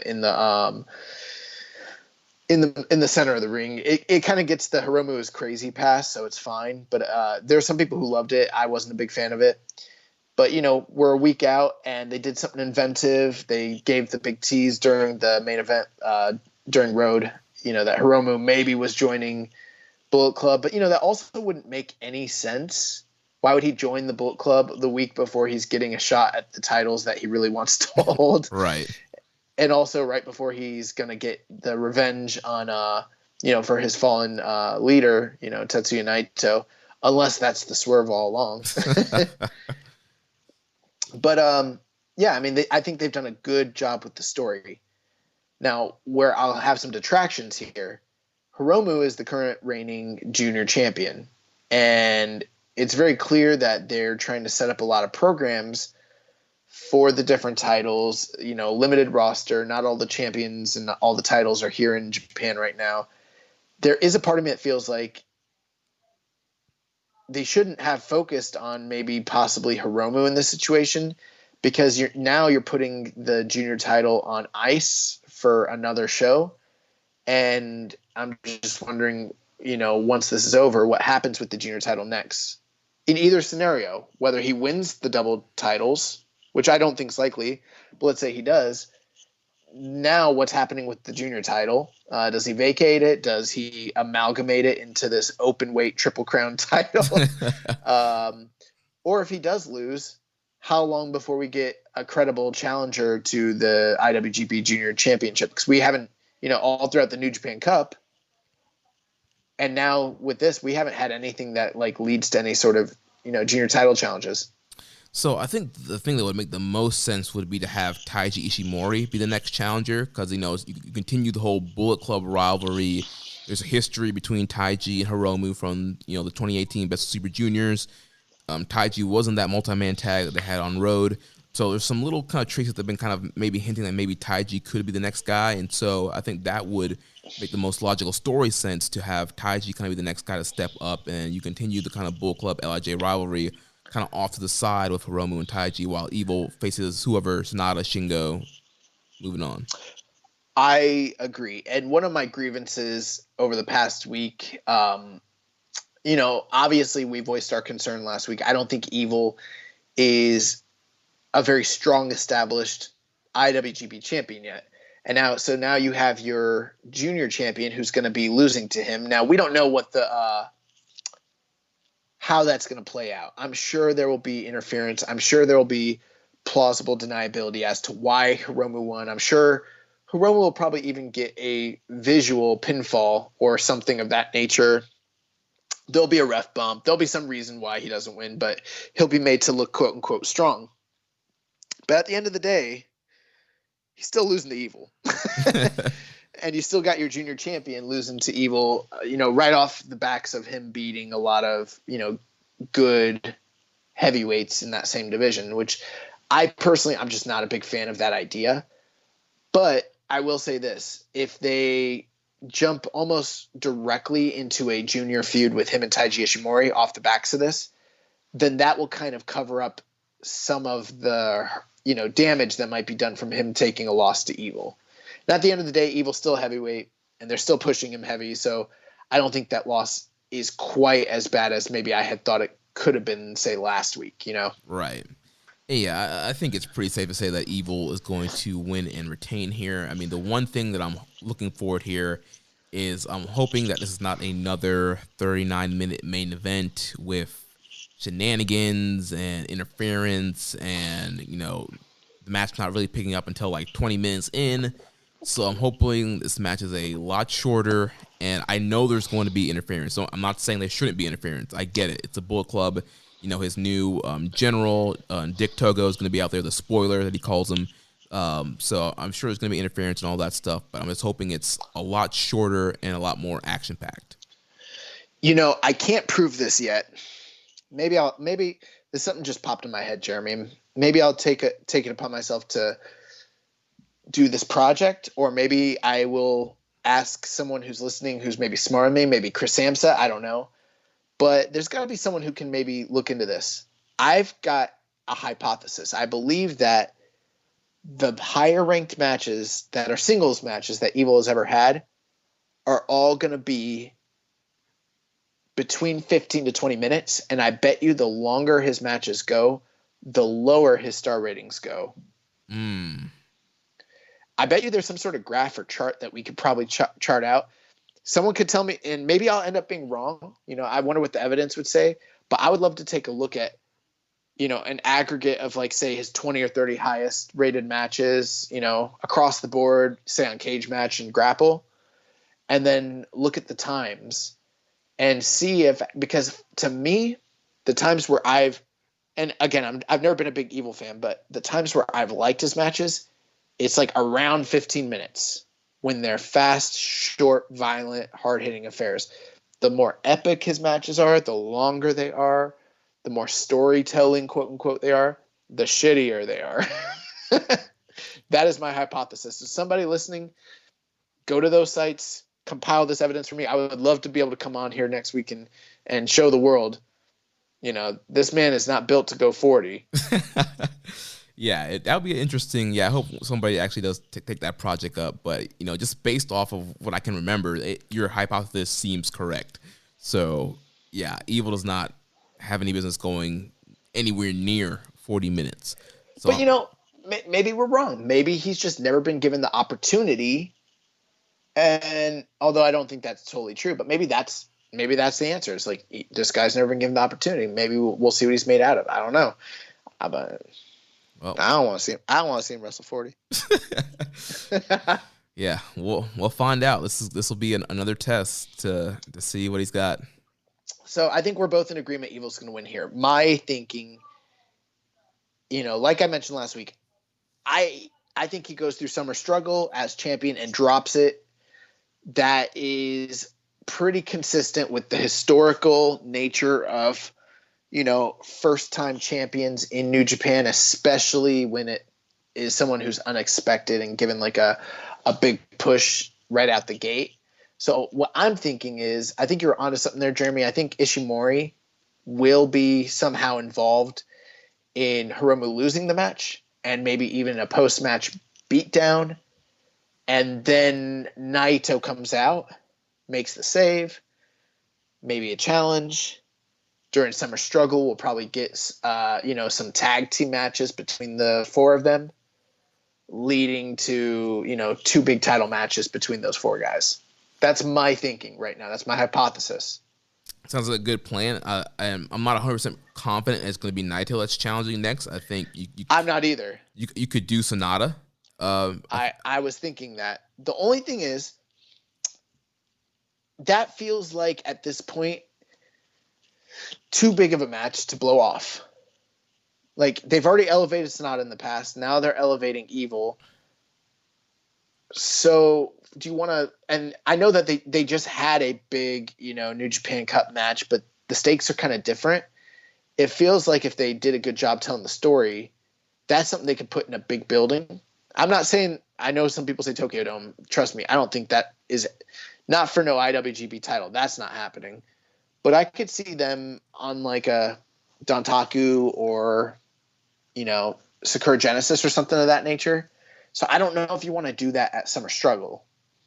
Right. But I guess the whole thing is like, we don't have no idea when we're going to be able to start filling buildings up. So if you're going to have 1/3 capacity the rest of the year, I don't think you can hold off that match that long to a point where. Well, I think you could, because we're getting Summer Struggle. And then after that, hypothetically, we're probably going into G1 not far after that. That's going to take up the rest of the year for the most part. And I think we're kind of hoping that like restrictions will be lifted even more by then. And once G1's over, we're going right into Dome season. It's right around the corner. Yeah. Like we're not that far off from that sort of shit. So, even if you wanted to save it for say next year, I think that'd be really easy to do. Yeah, well, it'll be interesting to see which direction they end up going with that. But yeah, I think definitely either Sonata or Naito will challenge, and it makes a lot of sense. You could do Bushi. You know what? At this point, they could do Shingo, because they had the junior champion challenge. Why not just have the openweight champion follow his footsteps? Like God. Right. Shingo might give him his best main event. I think Naito just makes the most sense, because that's something that just happened already. Mm-hmm. And it, they can kind of have Naito get his win back and maybe not make him look like such a chump and having lost his title so quickly. And I don't know, just logically to me, that like if it was me and I'm going to like have someone beat Evil after this big push, which I do believe someone's beating him. That's my main thing. I think before the G1, he's losing the titles. Then you either, given the roster, you either got to go Okada or you got to go Naito. That's my thinking. Yeah, I think those two options make the most sense. Yeah, and I think Summer Struggle is the only chance you really have to make that happen. So that's why, to me, it's got to be Naito. It's not even because like I'm like, oh, they need to make Naito whole, even though maybe they should. But it's mainly just like, I just can't imagine they go into a G1 with Evil as champion. That sounds preposterous. But then again, they put the belts on him, and that also sounds preposterous. So I don't know. Yeah, I have a hard time picturing him at the top of the block with like 10, 12 points. So, do you have an expectation? Well, I think that's happening. He's gonna go 10 or 12 in this year's G1, regardless whether he has a championship or not. So just get ready for that. He'll probably even be in a or B block final. That's just happening. Like we need to make peace with that now. That's true, yeah. like it'll probably be A block. Yeah. He's going to be in an A block, and he's going to go to an A block final. He might even win the A block. Like that's what's happening this year. So spoiler, everybody, Evil's going to be in the final four of the G1 period. But do you have an expectation that this match will be good? I mean, we've never seen Evil and Hiromu face off either. So, I mean, that is kind of cool. We're getting, some big singles matches that we've just never gotten before, which is kind of nice. Yeah, I'm hoping on the Hiromu factor here that with the amazing worker that Hiromu is, that his work rate will, make up for the lack of Evils, and we'll end up having a good match. I mean, we saw, the match of Okada, the match of Ishii, the Hanma match, like just how versatile Hiromu is and all different styles that he can do. So I think that he could really, elevate Evil to a really good match here if they don't go 40 minutes and have unnecessary interference. Yeah, I just hope it's good. That's like, at the end of the day, last week we talked to, we aired our grievances. But when it's all said and done, I don't think there's anything that we would love more than to be wrong about Evil as being a top guy, a main eventer, and a great champion. I would love the fuck out of it if he goes out there and puts on a banger with Hiromu. I would love it. And you know what? You know how I know that we are this way? Because we weren't so hot on Jay White when he first started, and we came around on him, and then we went back down on him. So, so we can be swayed based on what you're putting out there. And you know, I think we both would agree that we hope Evil is successful, and you know, I want him to be at that level. Same here. Yeah, like you said, I want to be wrong in this situation, especially But when the thing is, though, when we say that level, we're talking about like that top tier level. Like, I'm not willing to settle for a second rate top guy, because that's just not what me personally as a fan, it's not what I'm trying to watch. Right. You know, I'm not trying to watch main events with a guy who can't wrestle as good as 15 or 20 other guys that are in the company who are top stars, you know? Right. When you have guys like Tomohiro Ishii, Kota Ibushi, Hiroshi Tanahashi, Minoru Suzuki, Zack Sabre Jr., Yuji Nagata, all on the undercard. Yeah, bro. Like, what? So Rhea Lee, Hiromu Takahashi. I mean, yeah. So Will Ospreay. Yeah. So anyways, I think that's going to do it for our Sengoku Lord predictions. Yep, that wraps up. And preview. Yeah, that wraps up our preview and prediction for Sengoku Lord. You know, we got Evil in the main event here, and you know, Evil says everything is evil, but there is one thing that is not evil. Do you know what that one thing is, Josh? Tell me, Jeremy, what is that one thing that is not evil? Manscaping. Manscaping is not evil. And I'm sure Evil, he himself, he probably is using the Manscaped. You know, he's married to the NXT Women's Champion, Io Shirai, and I'm sure whenever they... I guarantee you that Evil Watanabe is 100% manscaping. The dude wears eyeliner, bro. Have you seen how clean his freaking edges and fades are on his head? A man who takes that much care of his appearance upstairs has got to take care of business downstairs, if you know what I'm saying. Yeah, and I'm sure he's using that Lawnmower 3.0 that the Manscaped engineering team spent 18 months perfecting. It's the greatest ball hair trimmer out there. And yeah, he has to be using it. Third generation trimmer. It has a cutting edge ceramic blade to reduce manscaping accidents. No nicks, no accidents for Evil or anybody else using this thing. Yeah, absolutely. I mean, this thing is premium. It's literally the best trimming tool that I have ever experienced in my life, and that's not cap. Like, obviously, this is a sponsor of the show, but we wouldn't be using them as a sponsor of the show if it wasn't true. And, I mean, you know, I was ready to come out here and lie to y'all, but I don't have to, because this thing actually is so incredible and so impressive. Like, I can't even describe it. Yeah, we are never going to endorse something that we don't think really works. Whoa. Don't speak for me, because I'm ready to sell out. Like, but seriously, yeah. The Lawnmower 3.0, we all have it here at Social Suplex. We love this thing. The battery lasts up to 90 minutes. That's 2 Evil main events right there for you. So if you want to have a long shave while you're watching those 2 Evil main events, that could last the whole 90 minutes. Waterproof, you can do it in the shower. Has the LED light, 7,000 RPM motor with the quiet stroke technology. If you're listening to us, we want you to experience this Lawnmower 3.0 for yourself. Yeah, and the last thing here, guys, the whole deal with this is something that supports our show, but it also is something that helps you.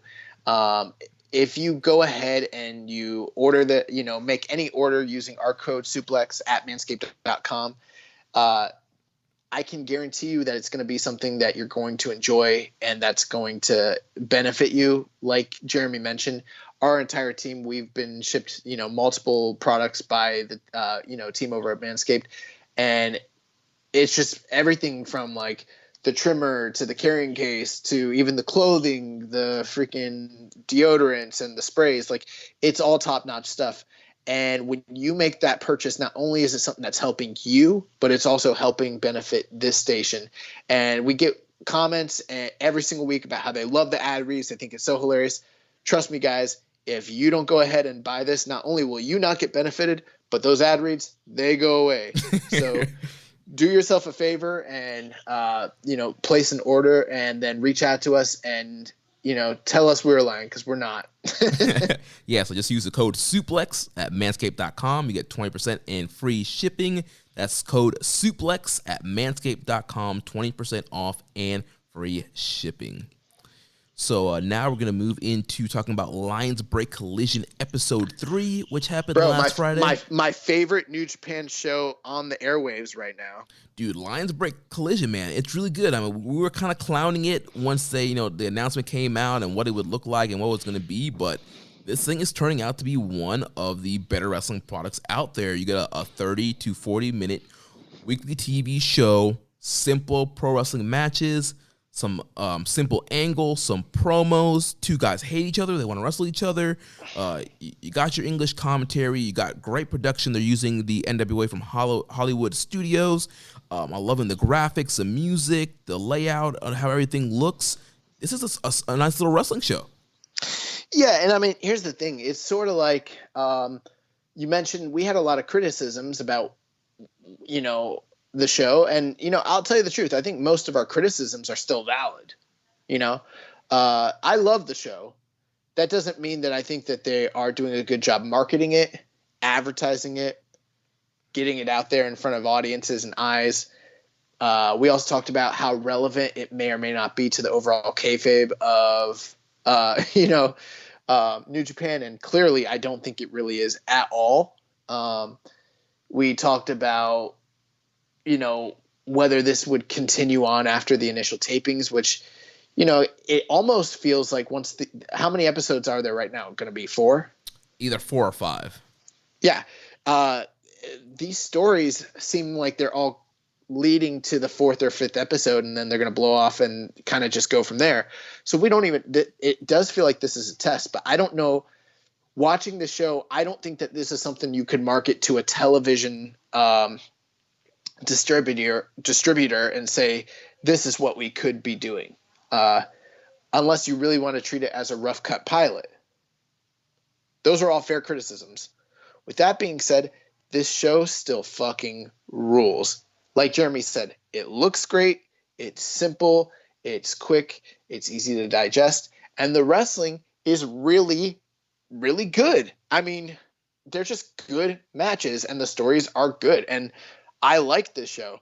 And it's sort of like, in a lot of ways, it reminds me of like a different version of like the Lions Break Project shows, which is no surprise because it's Lions Break Collision, Right. So it's sort of like an American offshoot of that. And that makes total sense. I've enjoyed every match so far. I don't think they've had a single bad match in the 3 weeks we've been watching. And none of the matches have gone over 10 minutes. So, you're talking about 30 or 40 minutes for the show, but realistically, it's less than 20 minutes of wrestling on the whole entire product. Yeah. So, let's talk about this past week's episode. So, we opened up. We had a tag team match with Clark Connors and the Alpha Wolf, Carl Fredericks, defeating the team of Mysterioso and the DKC, 7 minutes and 40 seconds. Yeah, one thing we didn't mention as well that is kind of nice is we've got the entire English broadcast commentary team doing the broadcast for the shows. Gino, as well as Chris Charlton, as well as Kevin Kelly. So the nice thing with that is it's not just Kevin doing the shows, in post, but you got all three of them. And so they can kind of like weigh in, tell the stories. And one thing that they mentioned during this match is the fact that although Clark Connors is kind of considered the captain of the LA Dojo Young Lions, Carl Fredericks was promoted before him. And so there's a little bit of an internal rivalry between the two of them due to that fact. Right. And then there's also the story from episode 1 where Carl Fredericks kind of, was saying, why couldn't like the LA Dojo be a faction? And, he's calling himself the Alpha Wolf and the leader of the pack. So it's kind of leading into this things like, oh, maybe these guys are going to form like an official kind of unit under Carl Fredericks. But think about that. If you're Clark Connors and you're the captain of the LA Dojo, and then you have this guy who was under you who has broken out and says, well, why can't I just take the unit and be the leader of it? Yeah. Don't you think that kind of rub you the wrong way? Yeah, definitely. It's not like a fleshed out idea. I think either Clark's going to begrudgingly kind of follow him, or it's going to lead to a big singles match between these guys.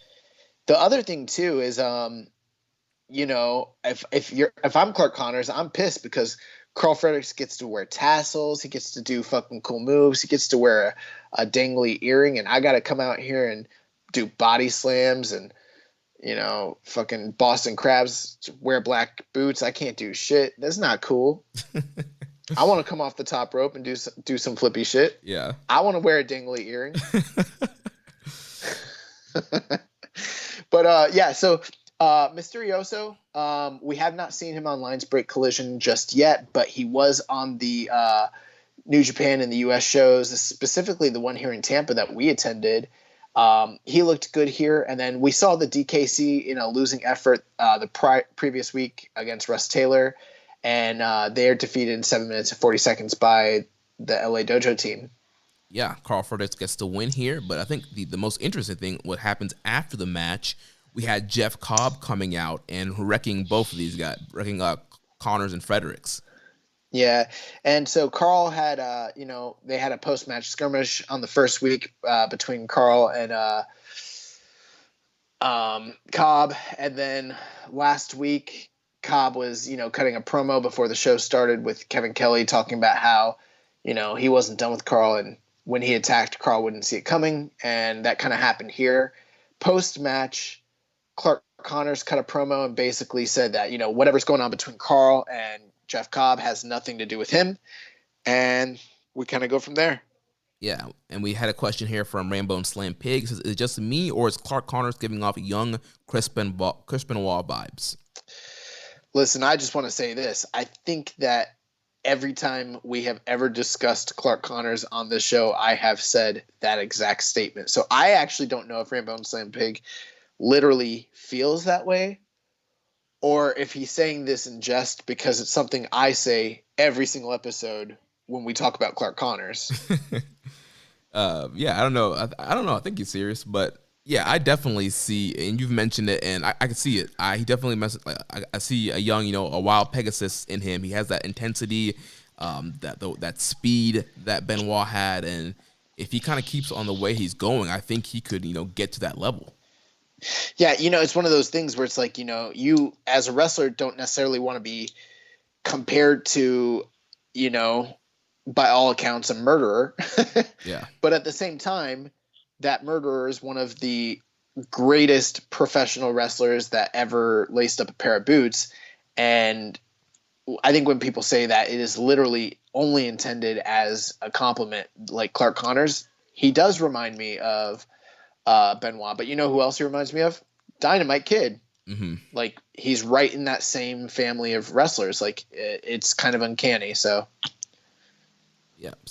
good tag match, good angle there, and that leads us to the main event of the show. We had the debut of Filthy Tom Lawler in New Japan as he took on our good friend Rocky Romero. I will actually say I think that this is my favorite match of the entire Lions Break project so far. Lions Break Collision project. Yeah, I would agree with you. I mean, obviously, Filthy Tom, MMA background. He mixes that MMA background in with his wrestling style. Rocky Romero, he was in the original LA Dojo, which was a lot of kind of shoot-based training. He kind of has that background as well, and so these guys went out here and had a really good match. It kind of reminded me of the best of the American Super Junior match that we watched with Daniel Bryan and Rocky Romero, where it was a lot of kind of grapple base, and then mix in, you got your kind of cool spots in between the grapple base, and really these guys, they're working for submissions, and it was, kind of almost like a little mini blood sport match in a way. Yeah, I mean, this was absolutely a throwback to Rocky Romero's time in the Inoki LA Dojo. And also, I think he's even had like some shoot wrestling experience as well. Kind of mixed in with Tom Lawler, an extremely accomplished mixed martial artist, former UFC fighter. And so they kind of played up to that. And I loved every minute of it. And I didn't think that they strayed away too much from the base of professional wrestling to alienate fans. And that's one of the things that you kind of have to worry about. Like, you know, you have your deep like shoot fans like me who eat that stuff up, but then you have other fans. I think, Jeremy, you probably count yourself in this group where you like pro wrestling and it's like you like elements of that, but you're not going to go out of your way to watch like a Tsuyoshi Kosaka match or anything like that, you know. And Yeah. I think that they kind of towed that line pretty well. Yeah, I think they did a good job of that. But ultimately, Tom Lawler picks up the win with a rear naked choke, and not just any rear naked choke. He had an arm trapped rear naked choke, kind of shades of BJ Penn there, which I loved. And I thought Rocky had a great accounting of himself. Tom Lawler had a great accounting of himself. And we've talked a lot about Tom potentially coming to New Japan in the past, and this was his kind of debut. And he's someone who, based off this one appearance alone, I don't completely know how he might fit in the context of, say, wrestling in Japan, but I loved him in this environment, you know, in this USA environment for sure. Yeah, I think he's a great fit for this show, a great name for this show, and I don't know. I think based on what we see here, like obviously I don't know what his crowd reaction is going to be, but I think as far as his work, I think he could hang in New Japan, and he would end up, you know, getting better and just having some really good matches in Japan. There's no doubt that he couldn't hang. Tom Lawler is extremely talented and gifted. My question is more about how he would fit in the overall scheme of things, you know? Yeah. What kind of reactions would he get? Where would he I mean, it's sort of some of the same questions we asked when Jon Moxley was first, you know, coming over. Though there's also the question of size. Tom Lawler is seen as being like a legitimate shoot fighter, but he's not the biggest guy in the world. I mean, he wasn't much bigger than Rocky, who's a junior. And I've got to imagine if he came to Japan, he'd probably be a junior, but with his like legit background, I don't know if that could work. Like, I just don't know where he would be seen in the scheme of things, if that makes sense. Yeah, that makes sense. Yeah. I don't know. It'll be interesting to see if, you know, when COVID's finally over, if he's able to get over there, what they do with him. Or if they even are interested. I mean, they might have just wanted to use him as like a name and a talent for this project. I've got to imagine there's quite a few people that will be involved in this project that don't actually get offers to come to Japan. If anyone did get an offer, I think he's one of the more likely ones, but you just never know. Yeah. We had a question here from Rambo and Slam Pig saying, do they call him Filthy Tom Lawler because he wrestles in trunks that look like cut off jean booty shorts? I found it disturbing. Yeah, I thought that was pretty funny. I mean, I've never seen him wear that attire. Have you, since you watch MLW more than I do? Have you ever seen that? No, I have not seen that attire. Normally he's, you know, wearing like, you know, normal kind of MMA style trunks, wrestling trunks that look normal, but I've never seen the jean, you know, booty shorts before. Here's the thing about Filthy. I don't really know exactly why that's his nickname. I know it has nothing to do with these quote unquote jean booty shorts. Although I will say, I don't think they were actually jean. The funny thing is they were spandex made to look like blue jeans. Right. They're like jean type. Like it looked like denim, but it was actually like wrestling trunks. Yeah, which was kind of funny. I actually found it kind of hilarious. The thing about Tom Lawler is he was kind of a cult figure when he was a MMA fighter, because he would fight and also show up to weigh-ins in character of he was almost like Leva Bates. Like, he would show up to one fight dressed up like Hulk Hogan, and then he'd show up to another one dressed up like Dan Severn, and then he'd show up to another one dressed up like Conor McGregor or Apollo Creed, and he would like come out to their music and like have a whole get up and everything. And like, he's kind of known for just being like a character. And a lot of the walkouts and, you know, fight gears that he wore over the years were pro wrestling inspired. Obviously he's a huge pro wrestling fan. And the other thing with his name being Filthy is just because he wasn't afraid to A, play mind games with opponents, but also B, like take cheap shots. Like, you know, he was definitely someone, I wouldn't call him a cheater, but he's not afraid to get down and dirty, go blow for blow, scrap for scrap, and, you know, do what it takes to try to put someone away. So, I mean, that's kind of his aura and his gimmick, if that makes sense. Yeah, and I think there's a little bit of humor there too. So I don't know why he wore that gear, but I mean, Filthy's a weird guy. Like, that's what he does, man. And yeah, so after this match, we had a post-match promo from Filthy, and he had his mask on and says that Rocky Romero was just one of many who thought they could hang in the ring with him. and he said that he'll be the only survivor once this is all done because he is the filthiest. And that makes no sense. So he said he's going to be the only survivor, but he's wearing a mask, which implies like images of COVID. And then he says he's going to be the only survivor by being the filthiest. Like nothing about that promo makes sense to me. Well, just saying. Mr. Filthy will be in action again next week as he takes on Alex Coughlin. And then we will have Mysterioso taking on Danny Limelight, who faced TJP last week. Okay, so we have a couple other weeks before the big matches come up.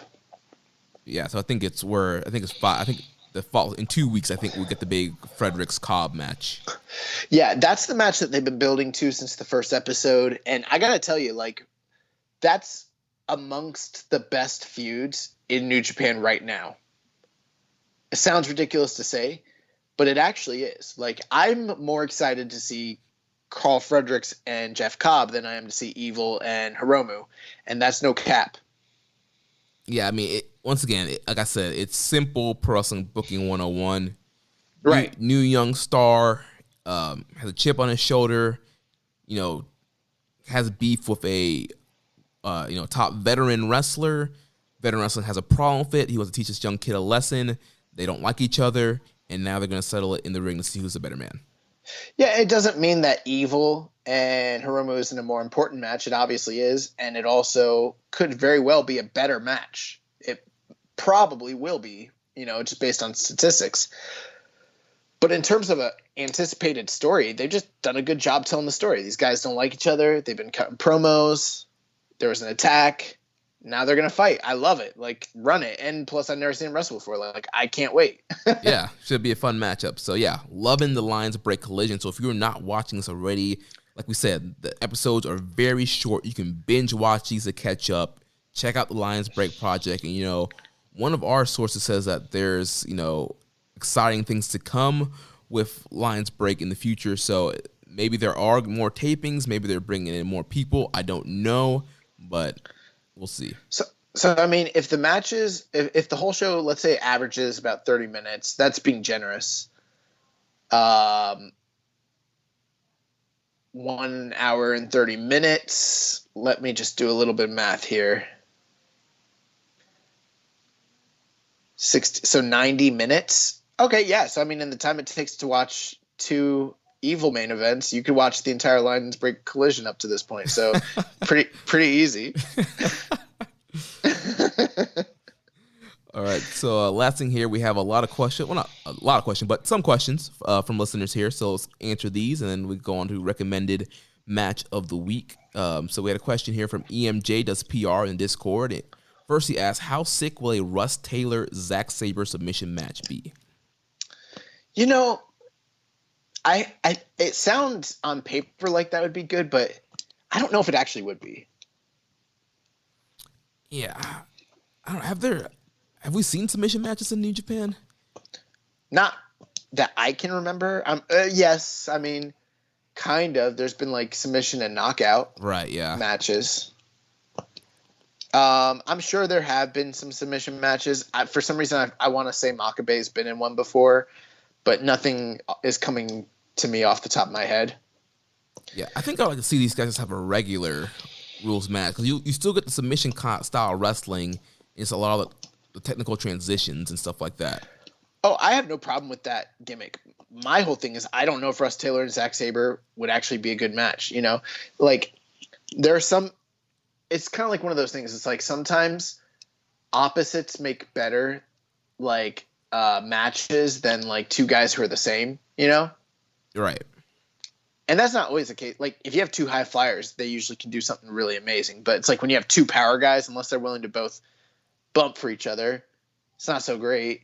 When you have 2 monsters, And sometimes when you have 2 submission-heavy guys, I don't know. I mean, Zack Sabre, usually likes to eat people alive on the mat. I don't know how good a match with Russ, unless he's willing to do a lot of favors for Russ Taylor and chain wrestle with him and make him look like $1 million. But I could see Zack Sabre just not really having that shit, Yeah.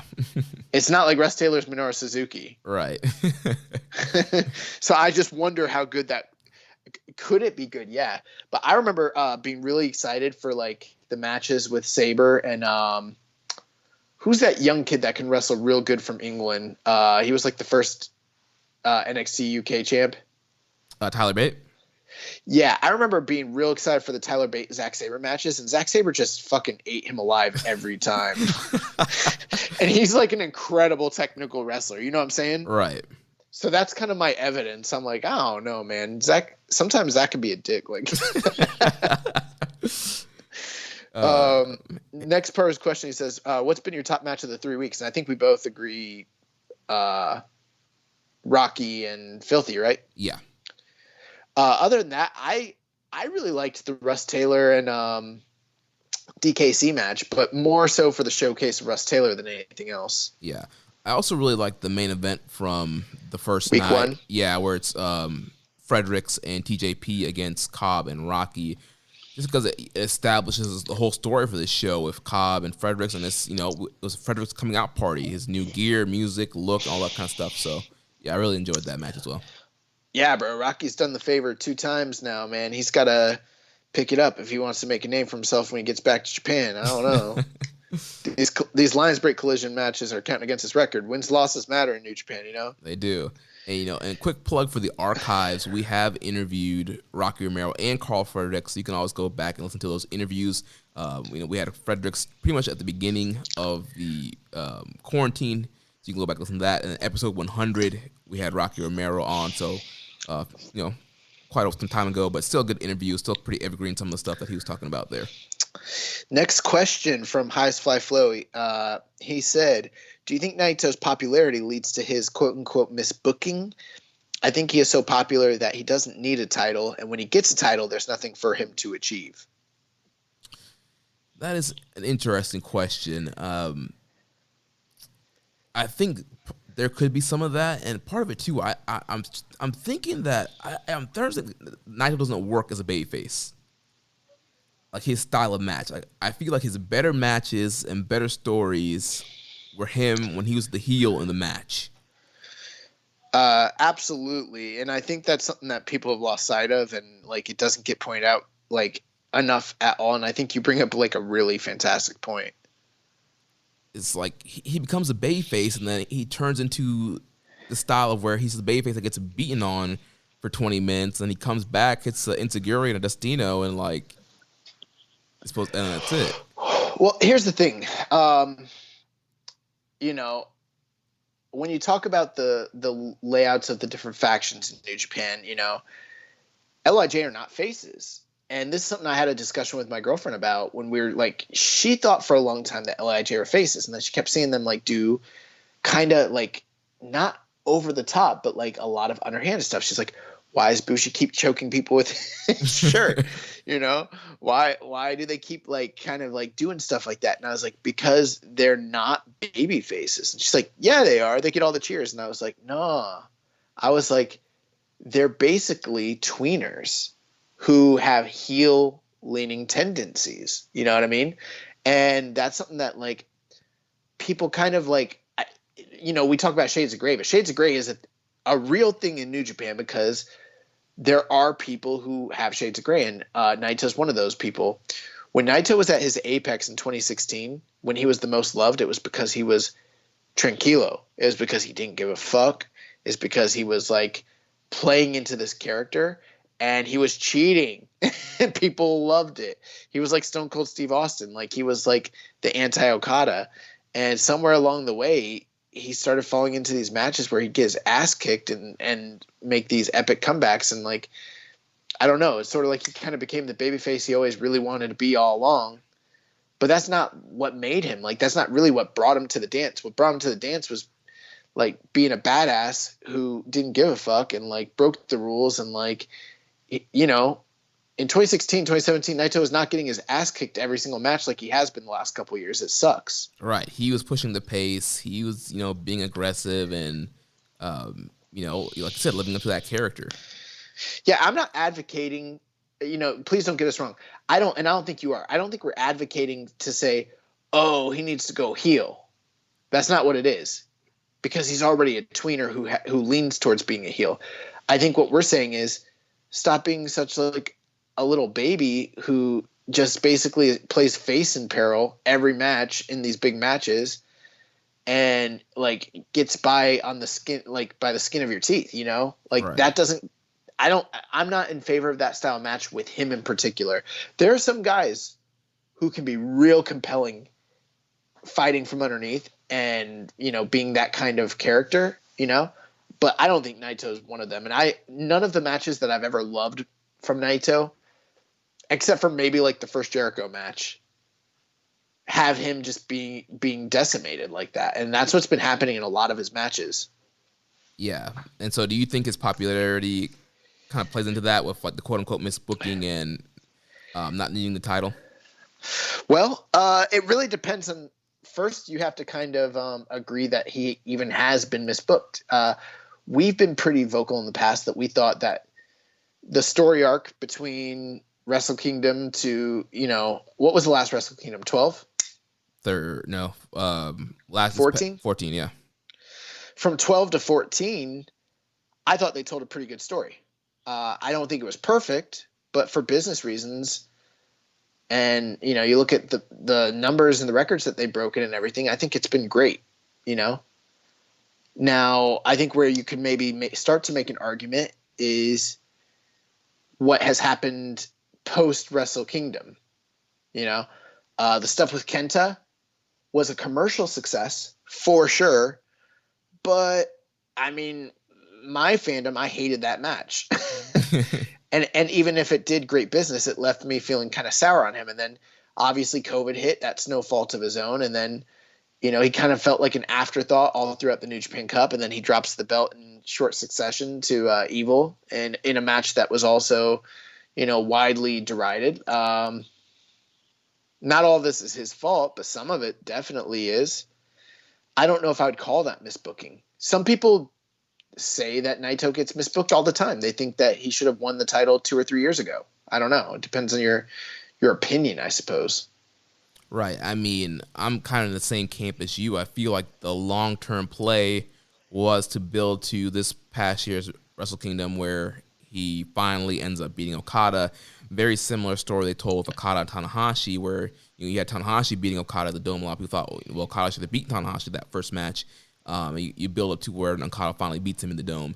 So kind of a similar story they told there. It's a little bit longer, a little bit drawn out, but I think they did a good job on the way and getting us there. I think the booking, for the most part, getting there was pretty good. Like you mentioned, just kind of what happens afterwards when he gets these kind of big moments. Yeah, and you know, shout out to the Super J Cast. I saw a post that they put out on Twitter where they're like, you know, for people that are worried about Naito, let's look at his track record. He usually gets the upper hand in all of his feuds. And they mentioned, you know, the one feud, if you notice, that he did never get the upper hand in is that Kenny Omega feud. But they were kind of like mentioning how, like, you know, you don't have to worry about Naito, like, quote unquote, Naito's fine. Maybe that's true. I don't know if his body's going to let him be fine long term. We'll see. But I wouldn't go as far as to say he's been misbooked. LIJ fans might disagree. But I would agree to a certain effect that he doesn't necessarily need the title because he is so popular. But I don't agree that when he gets the titles, there's nothing for him to achieve. In fact, I would completely argue the opposite of that. I think the problem is they've never let him really achieve anything when he's won the belts. Right. 2 title reigns. Both times he defended the title exactly one time. And in both cases, it was against competition that was kind of seen as not at the tip-top level. The first time it was Tomohiro Ishii. We all love Ishii.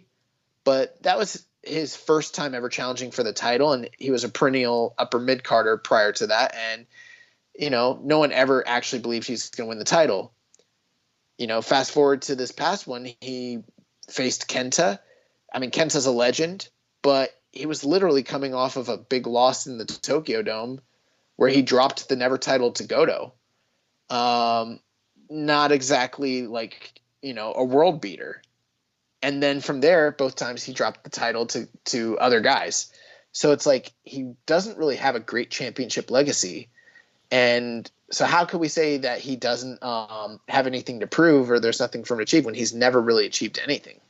Right. He has everything to achieve. We haven't seen what a Naito title run really looks like, and there are some fresh title challengers that they could have used in this title run, and just see what it looks like. Yeah, and I think that is the one problem that LIJ fans in particular have with his booking, is that they've always wanted and wished for him to have a compelling title run, and it's just never happened, and it seemed like this was going to be his chance, and now it's not happening.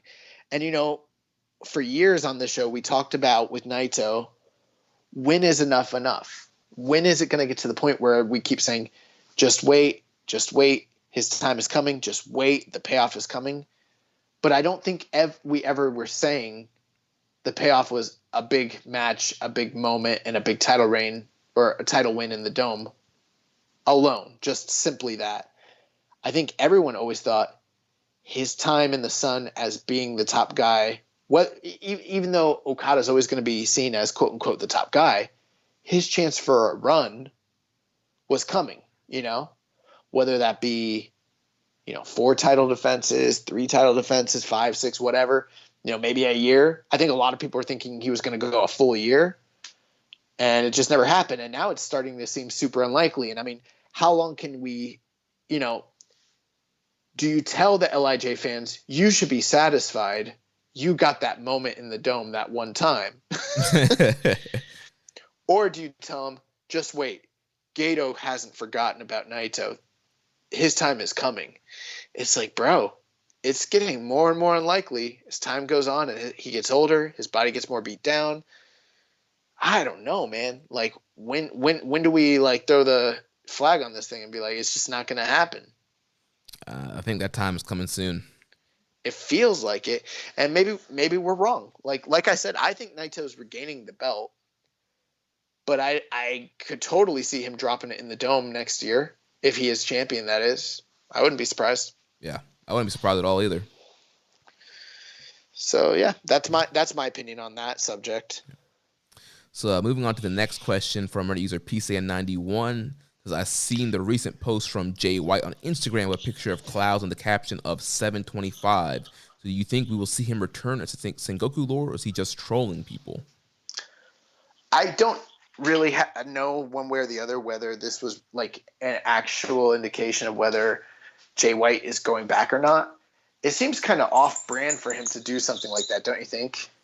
Yeah, I think it's the first time he's really kind of teased anything like that. So, and the thing is, if he is flying in to Japan and somehow is able to make it into the country, he would still have to do a 2-week quarantine, so he wouldn't be able to show up at Sengoku Lord unless that picture was taken earlier and he somehow already got into Japan and has already done his 2-week quarantine, which I don't think is likely. Well, I know that man's been in Tampa until very recently because he keeps posting pictures of him walking on Bayshore. What's that? Yeah, on Bayshore Boulevard. So that man was here in Tampa. Does he live in Tampa? Is that the deal? Yeah. Oh, see, bro, we could have been chilling with the Switchblade. Like, what the fuck? But anyways, yeah, man. So I don't know. Part of me was thinking maybe he's going to New Zealand. But then again, you've got the same issue you just brought up. It's like, no matter where you go, you were just in Florida. No country's going to let you in and just, drop in and rain on evil's parade like that.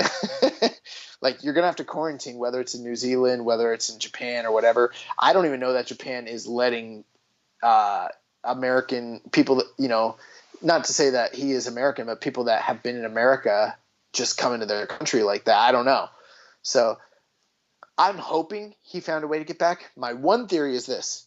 I think that the stuff that Kenny Omega said earlier this year about New Japan having mad stroke with the Japanese,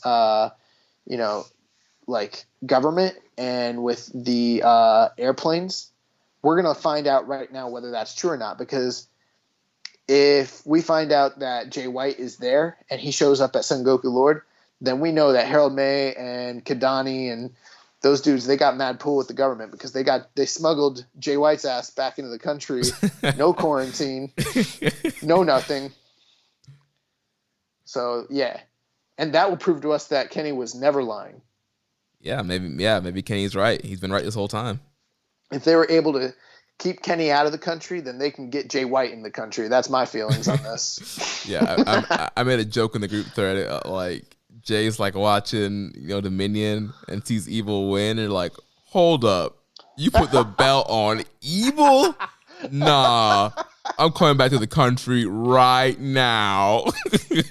I did listen to Tama's Island, and it was just, he kind of like was sort of like alluding to the idea that like, whichever way this way goes, the OGs are going to be neutral and watch it play out. So like, he's like talking about like how him and Fale and like his brother will like kind of just be like the neutral guys. And he's almost alluding to the idea that there may be some sort of conflict. I don't know if it's going to play out that way or not, but yeah. Yeah. So yeah, definitely it seems like the Bull Club Civil War is coming. I just know if I was Jay White, I'd be like, nah, dog. I would just be like, Gato, Jado, Evil, Dick to go. Y'all gotta go. Give me y'all shirts. Give me your shirts. Oh my gosh.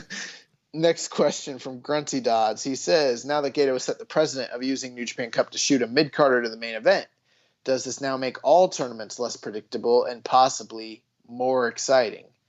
And I would say no. So, as far as I know, the New Japan Cup has always kind of been used to elevate somebody who's not really a main eventer into the main event for the most part. You look back at a lot of the winners, you got guys like Kota Ibushi and Hiroki Goto and stuff like that. In more recent years, you had guys like that kind of be elevated with this tournament. So Evil's not the first mid-card guy that's been elevated to the main event with this tournament. And New Japan Cup is traditionally one of the most unpredictable tournaments of the year, with several upsets and people getting knocked out in first rounds. I'll admit this year there probably wasn't as many upsets as a traditional year, but usually you have guys getting knocked out in the first round who you would think would go into the finals. Okay, so I would say it hasn't always been used for that necessarily, although there are examples. But once you get to like 2013, that's when you're starting to get to a point where it absolutely is used for that. You look at Okada, fresh in the company, he wins it. 2015 Kota Ibushi gets elevated, to the heavyweight role. 2016 Tetsuya Naito, fresh into the LIJ gimmick. 2017 Shibata, 2018 Zack, and then 2020 Evil. So it's like, from 2013 to 2020, you got two outliers in Okada winning it last year, but there were reasons for that. And then in 2014, you had Shinsuke Nakamura, winning it and going on to challenge for the IC title, and he was kind of already an established star.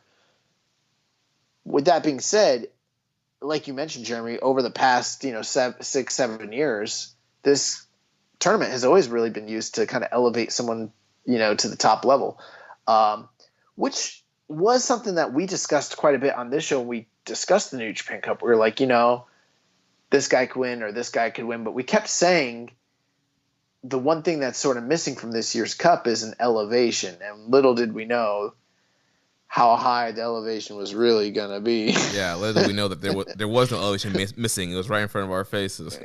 Yeah, but the other thing too is New Japan Cup is a single elimination tournament, so in some ways it's easier to predict, but in some ways it's not. Whereas with the round robin tournaments like the Super Juniors and the G1s, especially when they announce the schedules, and you can look at like the end of the shows, they're, in my opinion, it's not easy to predict, but they're much more predictable based on kayfabe. New Japan Cup is kind of that tournament where there's a lot of upset surprises, so I don't think this really changes anything, honestly. Yeah, I think this year's tournament was pretty much kind of in line with what we've been seeing for the most part in the last several years. Once you have someone win the G1, that you didn't expect at all, you know, once that happens again, once a Juice Robinson is in the final and wins it or some shit like that, then we could talk about things being changed. But until that starts happening, like, I think this is kind of business as usual in a certain sense, if that makes sense. Yeah. Next question from Reddit user Asayo Jimbo. He says, why you gotta be shitty to Watanabe? Why he gotta be so shitty?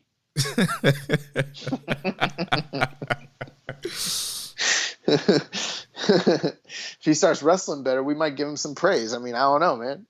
Yeah, and for a second, you know, he said Watanabe. I thought he was talking about, you know, Momo Watanabe. I would say I love me some Momo Watanabe. She's incredible. But yeah, clearly you're talking about Evil. Different universe. Yeah. But yeah, I mean, we've already kind of, you know, beat the drum on that. So it is what it is. We'll see what happens. Sengoku Lord. Next question from Ben Kaminsky on Twitter. When will the second part of the Bull Club is Fine article be posted? LOL. So yeah, obviously it's a little troll question at me. Like I said last week, there will be no second part of Bull Club is Fine. But if you want, you can get the first part of this, the only part of it, in the Voices of Wrestling year-end ebook. You can go to their website and make a purchase, and because your boy gets a little kickback from that. So download that ebook. I think this year you're gonna write a follow-up to it called Bullet Club is Dead. Do you remember at the end of The Office when Andy Bernard tries to go on that America's Got Talent singing show, and then like all the judges are like tearing him up or whatever? Yeah. And then at the end of the show, they like he has that meltdown, and they like mash up his meltdown, and they turn it into like a techno song. And there's the one part where like the dude's like, "You're just not good. You're just not good." That's what I think every time I see Evil, bro. Oh my gosh.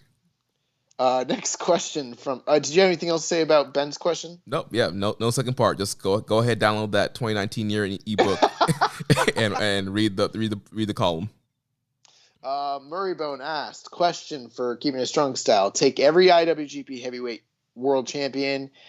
Which one's Evil is better, worse than, grammar, better, worse than, similar to the Bullet Club Jeff Jarrett question. So I think what he's saying is, in the full spectrum of all the people that have ever won the IWGP title, who's better or worse than Evil?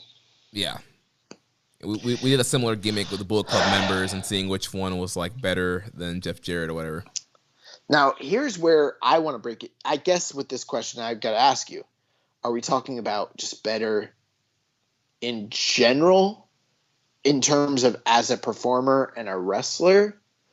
Or are we talking about better as an IWGP champion? Because part of that is unfair because the guy's never, even though we're not in favor of this decision, he's never really had a chance to prove himself. He just got the title. No title defenses. We haven't seen it play out. The only kind of criteria we could judge if we wanted to do that is like judging against other first-time winners, you know? Mm-hmm. Like, were they more or less deserving than Evil? So, I mean, I don't know how you want to do you want to do it just like first-time winners, or are we just talking about as a general wrestler, period? I don't know. I feel like the whole gag here is he wants us to go through like all the champions and see like who's been better than him. Right, but I think there's a big difference between talking about whether them as wrestlers are better than him or not, mm-hmm. versus, you know, who's better, because there's a difference between like being a great champion and a great wrestler. You could be a great wrestler and not have been the greatest champion. Right. And you know what I'm saying? Should we hold off on this until we let the title reign play out? Bro, I'm thinking we just X the question in general and never come back to it. Okay. I mean, that's fine with me. This is Murray's fault. Like, he should have thought. We've clearly put more thought into the question than he did when he asked it. Like, he wanted us to come out here and bury this man, and I'm all for burying evil, but like, let's do it logically and with some soundness. Like, I don't know how to answer this question. Do you know how to answer this question, Jeremy? No. Muzza, you gotta do better, bro. Tighten up. Tighten it up. Next question from Reddit user big_red 776208 or 7620. He says, what I want to know is what's y'all's opinion on the fact that Minoru Suzuki somehow has never, and at this point will probably never, will become IWGP Heavyweight Champion? You know, it's just one of those things. Sometimes in life, you know, you want something real bad and it just doesn't happen for you, man. I don't know.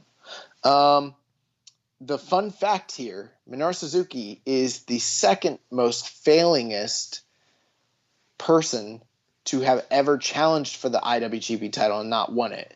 What I mean by that is Goto is the number one person. Out of all the people who have challenged the most for it and not won it ever, Goto is at 8 failed IWGP title challenges. Right behind him at 7 challenges is Minoru Suzuki. And then after that, everyone else is either at 3 or less. Anyone who has ever challenged in the same similar numbers to those guys has eventually won it. And I have a strong feeling that neither of them, I could be wrong, I hope I'm wrong, but I don't think either of them are ever winning it, which would make them the 2 losingest challengers of all time when it comes to the IWGP title. Yeah, and that's an interesting stat because, you know, obviously Suzuki, highly regarded guy, a legend in Japan, has been in multiple promotions, has held multiple titles, a top draw, you know, great character, great promo, great feuds. And, you know, I think the whole thing about it is, you know, before, you know, we get to Evil, it's like the fact that somebody as talented, as over as Suzuki really elevated the prestige of the title. The fact that that guy at that level has not won it and was not able to win it, it's like, wow, like only somebody special can win this title because even a guy like Suzuki could not win this title. Yeah, that was some, you know, Suzuki, former All Japan Triple Crown champion, former GHC, Noah heavyweight champion. You know, the one thing he needs to do to, you know, complete the trifecta in Puro is win this belt, and it's never happened. And, you know, last week, Rich came on here and he's like, it seems like if you didn't wrestle in that funky dojo, you can't be the IWGP champion. But that doesn't really hold up with Suzuki because he literally is a dojo boy. But in a sense, he's almost not, you know, because if you think about it, he was there in like the late 80s. He was the senpai to, he was the apprentice to Inoki at the time. But eventually he left to form Pro Wrestling Fujiwara Gumi, went off to do MMA with Pancrase. So he was kind of gone for a long time. And then when he returned, he's kind of been a freelancer. Now, he does spend a majority of his time and prioritize his time for New Japan. You don't really see him these days working Noah or, you know, All Japan or anything of that nature too much. But the case still remains, he is a freelancer and he's old. And because of those two things, he's just never going to win the title, I don't think. And I don't think that he wants to sign a deal with New Japan, and I don't think they want to sign a deal with him. I think his word's good enough. And, you know, we talked about whether Naito needed the title or not. You know, the one thing I can say for sure, Suzuki definitely doesn't need it at this point in time of his career. Would I love to see him have it? Sure. But he is one of the few guys who just doesn't need it at this point. Like, he's already a legend. Right, yeah. The having the IWGP title is not going to really add much to his lineage, his career. Sure, it's another title. Sure, you know, it adds him to probably to a certain club of people who've held multiple world titles in Japan. But ultimately, he's Suzuki. He's already top draw. Sure, you can, you know, maybe put the IC title on him, never title, use him as a top draw on some of those B-level pay-per-views. But yeah, at this point, I don't see the IWGP title in his favor. I could be wrong here, but I think only 2 people have ever done it. I think it's Takayama and Kensuke Sasaki. Kensuke Sasaki, yeah. So that kind of answers that question. Last question here from Dan Coffin. He says, you guys shall shat all over Evil and the booking decision last week. Has any other booking decision since you've been watching struck a nerve the way this one has? Is there a decision from the past that you initially hated this much that turned around and ended up winning you over? That's a good question. There are some things. Okay, the one thing I can think of that I was really upset about and like went off on hard was that fucking match at the Tokyo Dome Taiji and Kushida. between Kushida and Taiji Ishimori. Oh my god, was I pissed. Bro, I was not expecting this. This man like went off, like cut a promo on how bad that match was. Yeah, it might have been a little bit of overreaction. No, it was not an overreaction. Went off. But I think the one thing that maybe comes close was just the stuff they were doing in the G1 where like Tama was like having all these horrible matches with horrible finishes, and Jay was like cheating in his matches too at the same time on the other block, and it was just like, and Fale. Yeah, so you had like these three dudes that were just like really like ruining what was, you know, a great tournament. Yeah, but you know, we never really came. It wasn't like we ever changed our minds on it. Like we always disliked that. And no, then, I'm just saying it's like it's a part of something that's like struck a chord the same way. That was something. Yeah, I mean, I don't think the Jay White stuff bothered us. Well, at least for me, bothered me quite as much. But the Fale and the Tama stuff was really bad. Now, something that I hated that eventually won me over. I mean, I think of Jay White. Like, I don't know. I didn't really like hate Jay White, but it's like he had that stinker with Tanahashi when he came back from Excursion, and he beat Kenny, and it was like, okay, like I'm not quite. But here's the thing with that, though. Let's be fair. What we were down on initially was some of his in-ring matches. What we were never down on from day one was the promos and the story that they were telling. Right. We thought it was compelling and captivating day one. The only aspect of it that we might have shat on initially was that he beat Kenny Omega. Yeah. But I don't even. But we also were able to rationalize it and say this kind of made sense in the context of what they're doing. Right.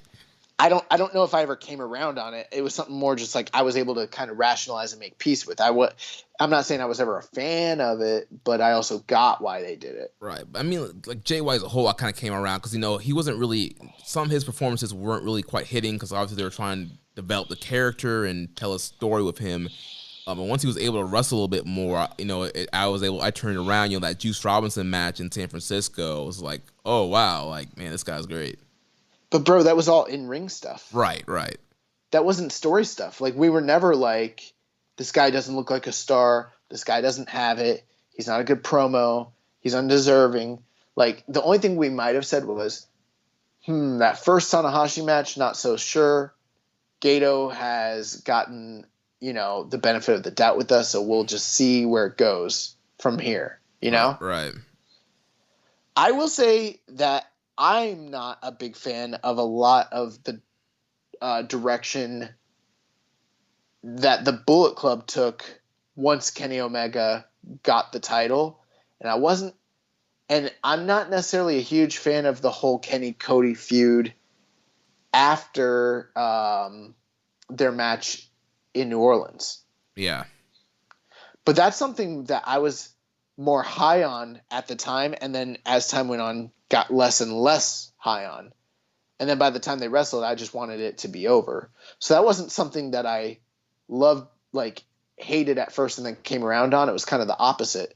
Yeah, I mean, I'm right there with you in that. The Bullet Club Civil War, it's like, yeah, this is going to be cool. And then eventually it came to the end of it. It was like, please, just get this over with. And, you know, it's funny. Me and Rich off the air a few weeks ago, we had a discussion. I mean, Rich loves Kenny. I like Kenny a lot, but I don't love Kenny like he does. But we talked about the Dominion main event or King of Pro Wrestling main event. And, like, that's something that, like, he loves. Like, I'm not saying he loves the match, but, like, he's not like really that opposed to the whole thing when it was Kenny and Cody and Kota Ibushi, and I hate it. And I've never come around on it. And I thought that was the apex. That was literally the apex of the worst aspects of Kenny's reign. Not that the match wasn't good, but the story itself just was bullshit. It just didn't make sense. And even if it kind of drew, I think it was problematic long term for Kenny in the company. And, I just didn't like it at all, period. So can you think of anything that you hated and then turned around on? No. Yeah, because I can't either. I can't think of anything in this company. And, let's be a little fair here. Even though I've been watching quote-unquote New Japan for a long time, for the majority of us, we've only, a lot of newer fans have only been able to really, truly consistently watch the product since the advent of New Japan World. Since New Japan World came around, there's been almost nothing that I hated that I eventually loved. There have been things that I loved that that didn't pan out to be as good as I liked them to be, like the feud between Naito and Suzuki. Yeah. Something I loved, and then it devolved into being really shitty, and then the matches didn't pay off. But there's like nothing that I hated and then came around on, which makes me feel like, they tell you got to trust your gut, you got to trust your heart, you got to follow your heart. Yeah. My heart's telling me that evil sucks. And I just can't see any way around that. Like, I got to be true to myself, man. I don't know. Yeah, man. I'm still very questionable on this. And like we said, we just got to see what happens at this point. So last thing we got to do, recommended match of the week. So last week, our guest, Rich Latta, he chose for us to watch and review the Young Bucks versus Sonata and Evil from Dominion 2018 for the IWGP Heavyweight Tag Team titles. This was, the Young Bucks coming up officially as heavyweights, and actually their second time challenging for the titles. When they were still juniors, they had previously challenged the Briscoes for the heavyweight titles and failed, but this is the first time as heavyweights challenging for the heavyweight titles. And yeah, this was a really good match, and this is a match you can show the Young Bucks haters that want to say they don't know how to work, they don't sell. This match was literally all about the Young Bucks selling, and I even forgot about it. The whole, obviously, the whole Matt Jackson selling his back after, forever, and he was selling the back in this match. And then there was a creative spot where Nick Jackson kicks the turnbuckle post, and he has to sell his right leg, his super kicking leg, his springboard leg, the rest of the match. And a lot of his offense is based off the leg, and it's all the limb work Evil and Sonata were doing on the leg, and the fact that, he would have to sell, he would do a super kick, but it wouldn't be as powerful because the leg was damaged. And yeah, this match was great. Yeah, you did a great job kind of encapsulating the story there, and I completely concur. I mean, you have an example here where Matt is selling the back and Nick is selling his foot, and it plays into the story so many times, not just in the sense of like, one thing you see in a lot of matches is someone's foot is hurt, so the guy is going to target it, and that's a given. There's nothing wrong with that. It's like, I'm going to target his foot. Fine.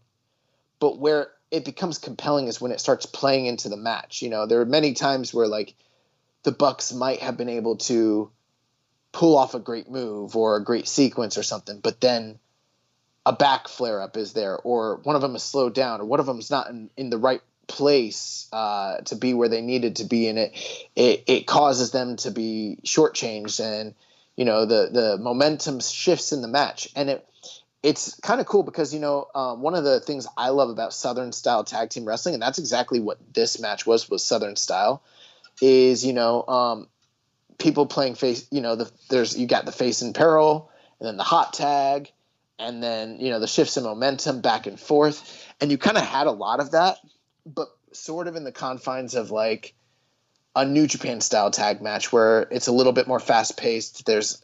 It's less based on the tag, more so based on just the in-ring action, if that makes sense.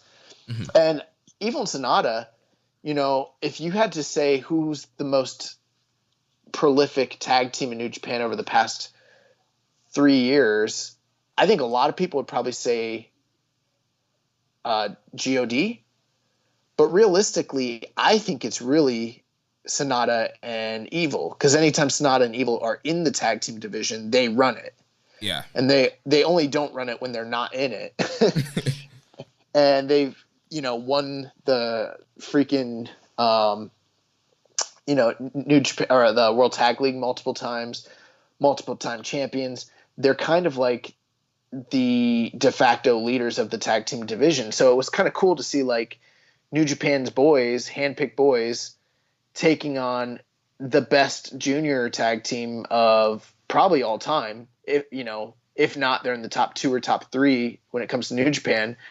And it just like the odds were really stacked against the Young Bucks. They're facing these injuries, facing one of the best teams that are out there, and like the athleticism that was on display, especially stuff with Sonata and Nick Jackson was really good. Mm-hmm. And ultimately, Nick and Matt were able to overcome the odds and outsmart their foes and pick up the 1, 2, 3. And it was a match that made everyone look great, protected everybody. Could have gone either way. It reminded me a lot of some of the late 80s like Rockers matches, especially like them against the Brainbusters. Just really good stuff. I would have gone again. I'm probably still four stars in this match. Just, that's a really high rating for a straight standard tag match in New Japan. Yeah, especially since this match wasn't that long. They weren't given a lot of time. 15 minutes. Yeah.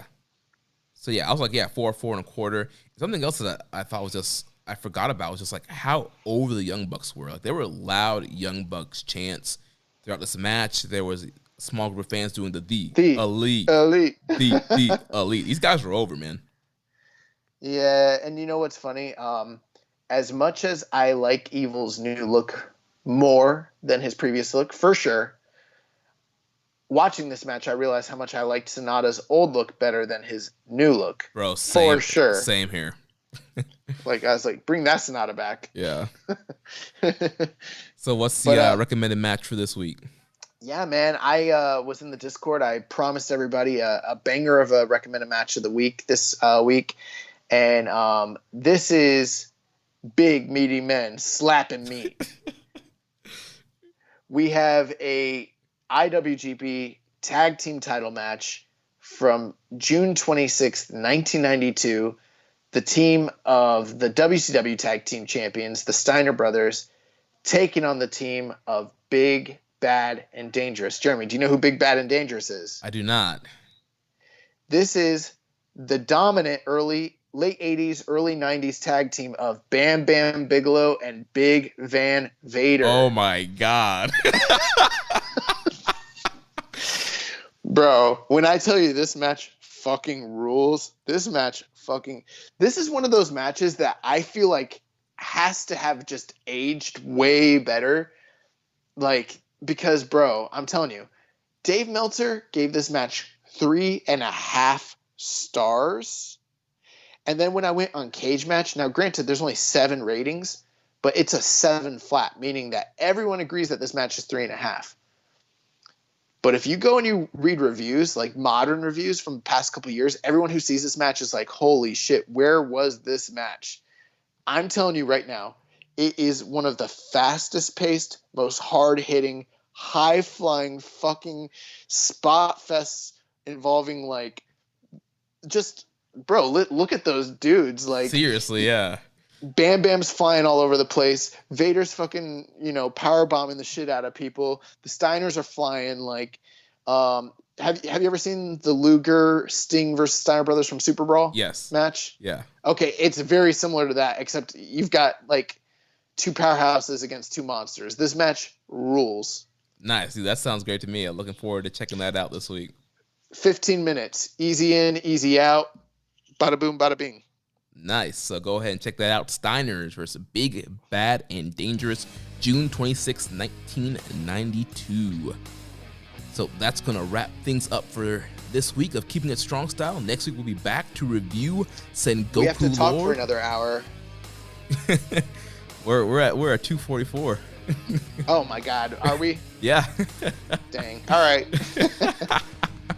I know we thought this was gonna be a short one, but no.